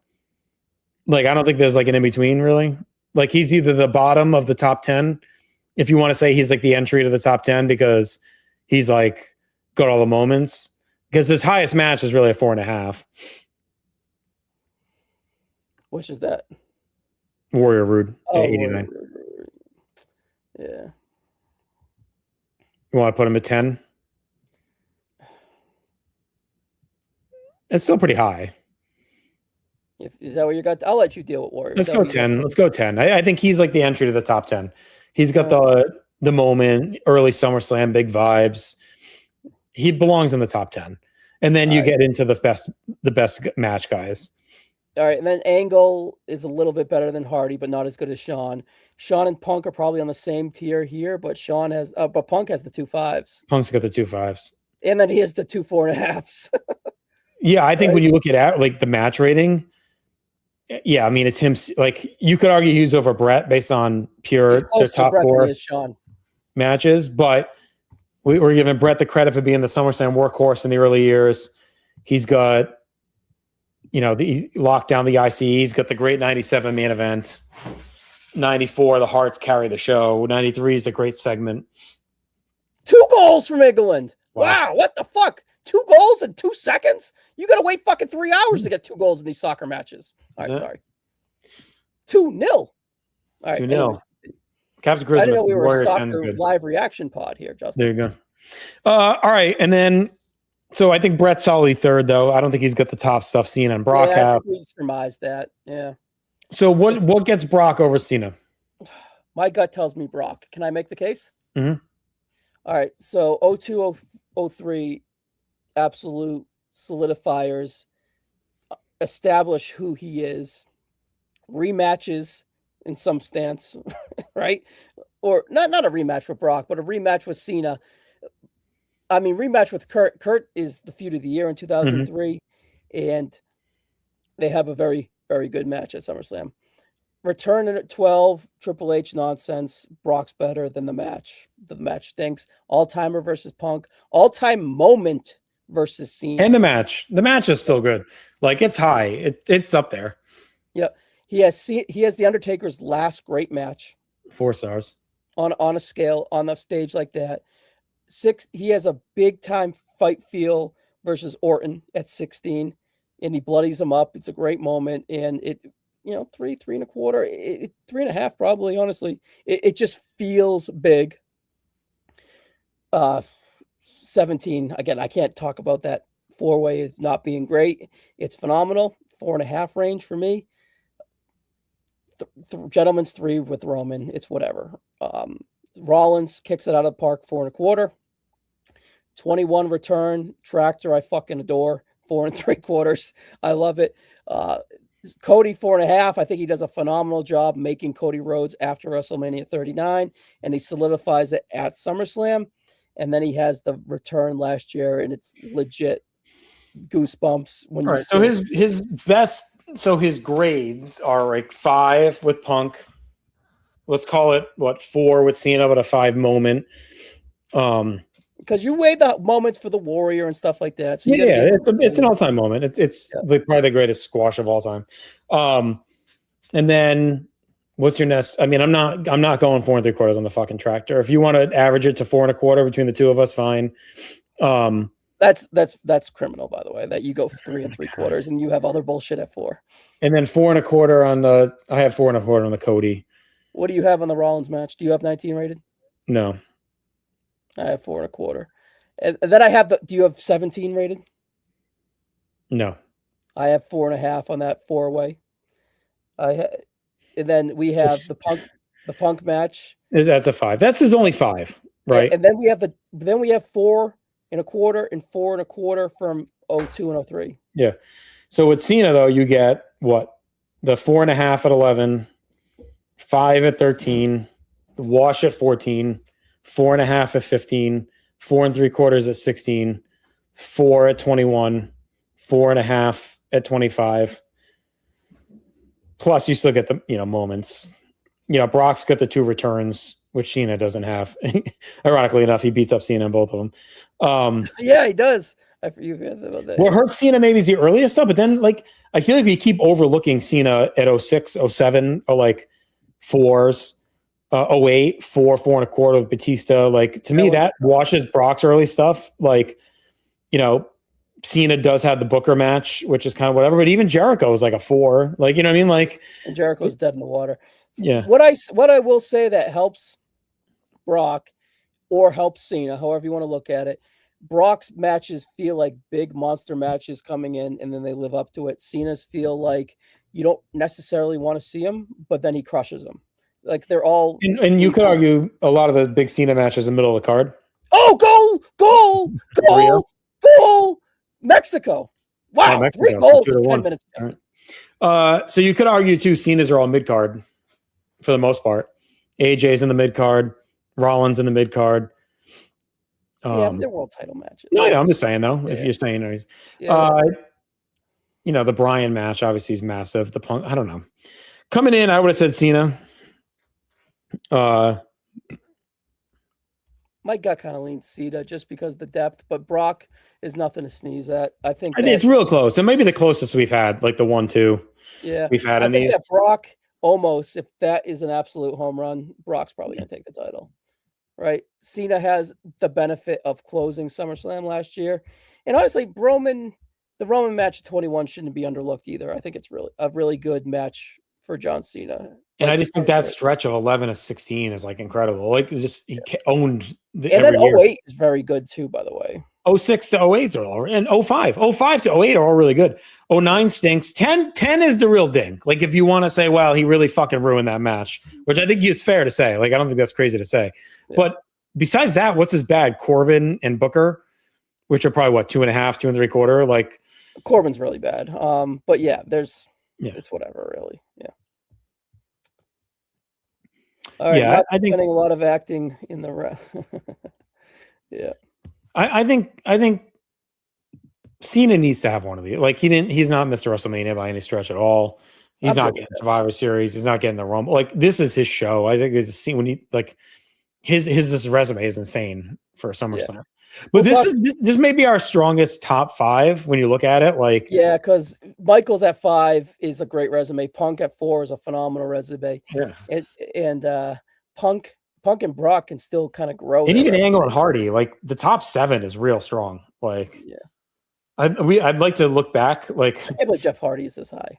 But maybe we should do a live at some point in a dead month and say like take the top 5 of each of these and rank them based just on pure resume. Like Mr. Rumble, the top 5 Mr. Rumbles, top 5 Mr. Survivor Series, Mania, and SummerSlam. Now you think I've been using these different colors on not by accident, but I have on purpose, Justin. Yeah, right? Let's see. Maybe we'll do that in the fall when we get a dead week in the fall. We'll come back and we'll try and see like who are the best top 5. Yeah, Kevin Charisma's got Cena too. I think it's close. Coming in, what did I tell you? There was like a 3-man race in my mind. It was Cena, Brock, and Bret. Like, and I think when Will and I did that list, I think Cena was our 1 over Bret. Brock didn't kind of have the extras yet that he's picked up over the last 7 years or so. Because I want to say we did that probably in like 17-ish time period. So it was Cena versus Bret was the big argument at that time. Oh, we almost had another Mexico goal. We might turn into a live reaction podcast. No, we're not turning into anything. So we're out of here. All right, let's quickly read down our top 25, Ryan, and we'll wrap things up. All right, number 25, the bad guy, Razor Ramon. Out of the dead. This is a first. Number 24 is Gunther. We moved them out of the honorables. We demoted Chris Jericho and Rey Mysterio live on air. Very, very boring resumes out of those two. Mm-hmm. Number 23, The Undertaker. Number 22, Mick Foley. 21, The Immortal Hulk Hogan. Number 20, Christian. 19, The Rock. Number 18, AJ Styles. 17, The Macho Man, Randy Savage. 16, Cody Rhodes. 15, The Tribal Chief, Roman Reigns. Number 14, Randy Orton. Which is probably high for Orton, you would have guessed. That's an interesting case right there. SummerSlam might be his best PLE. 13, again, Triple H, probably his best too. 12, well, for Triple H is his best because he doesn't have all the dog shit that he has everywhere else. Yeah. Number 12 is Edge. 11, Rollins, surprisingly. Number 10, The Ultimate Warrior. 9, Bryan. 8, Steve Austin. 7, Jeff Hardy, baby. That's got to be an all-time, like, wow. That's a cool one. Yeah, 6, Kurt Angle. Number 5, the Heartbreak Kid, Shawn Michaels. Number 4, CM Punk. I bet you CM Punk grows this year. That's my bold choice. We'll see. It's a big one. Big chance for him and Brock. Yep. 3, the Hitman Bret Hart. Sorry, Marcus. And number 2, we have Brock Lesnar, who's fighting Obafemi, not almost, as you said earlier. Did I say almost? Oh, my God. And then number 1, John Cena. All right. This is a lot of fun. Hopefully everyone enjoyed it. We'll be back with another rewatchables probably after SummerSlam sometime. In the fall, yeah. Yeah, Late in the summer, fall. early fall. Yeah, we'll do what are we gonna do next, Ryan? 04 to 13? Yep. Okay, we'll do some trivia along with that. Of course, we have a big few weeks coming. You'll have all the live previews. I shouldn't say live, but you'll have all the match previews, Saturday's main event, Live. some live, and SummerSlam, plus post shows for both. So we have you covered there. All the classic content as well at the North South Connection. Want to thank everyone that weighed in with comments. Want to thank you, everyone that watched with us. It was a weird night on a Sunday, 4th of July weekend, big soccer stuff going on. So thank you to all those that watched live. Ryan will leave with this. Dusty braining honky losing Sapphire. Not enough for honorable mention. He is a. You think this is SummerSlam? Dusty is on the list. This is the Sapphire stuff, but they still haven't found her, Dust. We still haven't found her. So all still looking for her. This is a lot of fun. SummerSlam's a cool show. Be sure to enjoy this year's edition. I want to thank everyone who watched us, and we'll talk to you later. Peace, guys.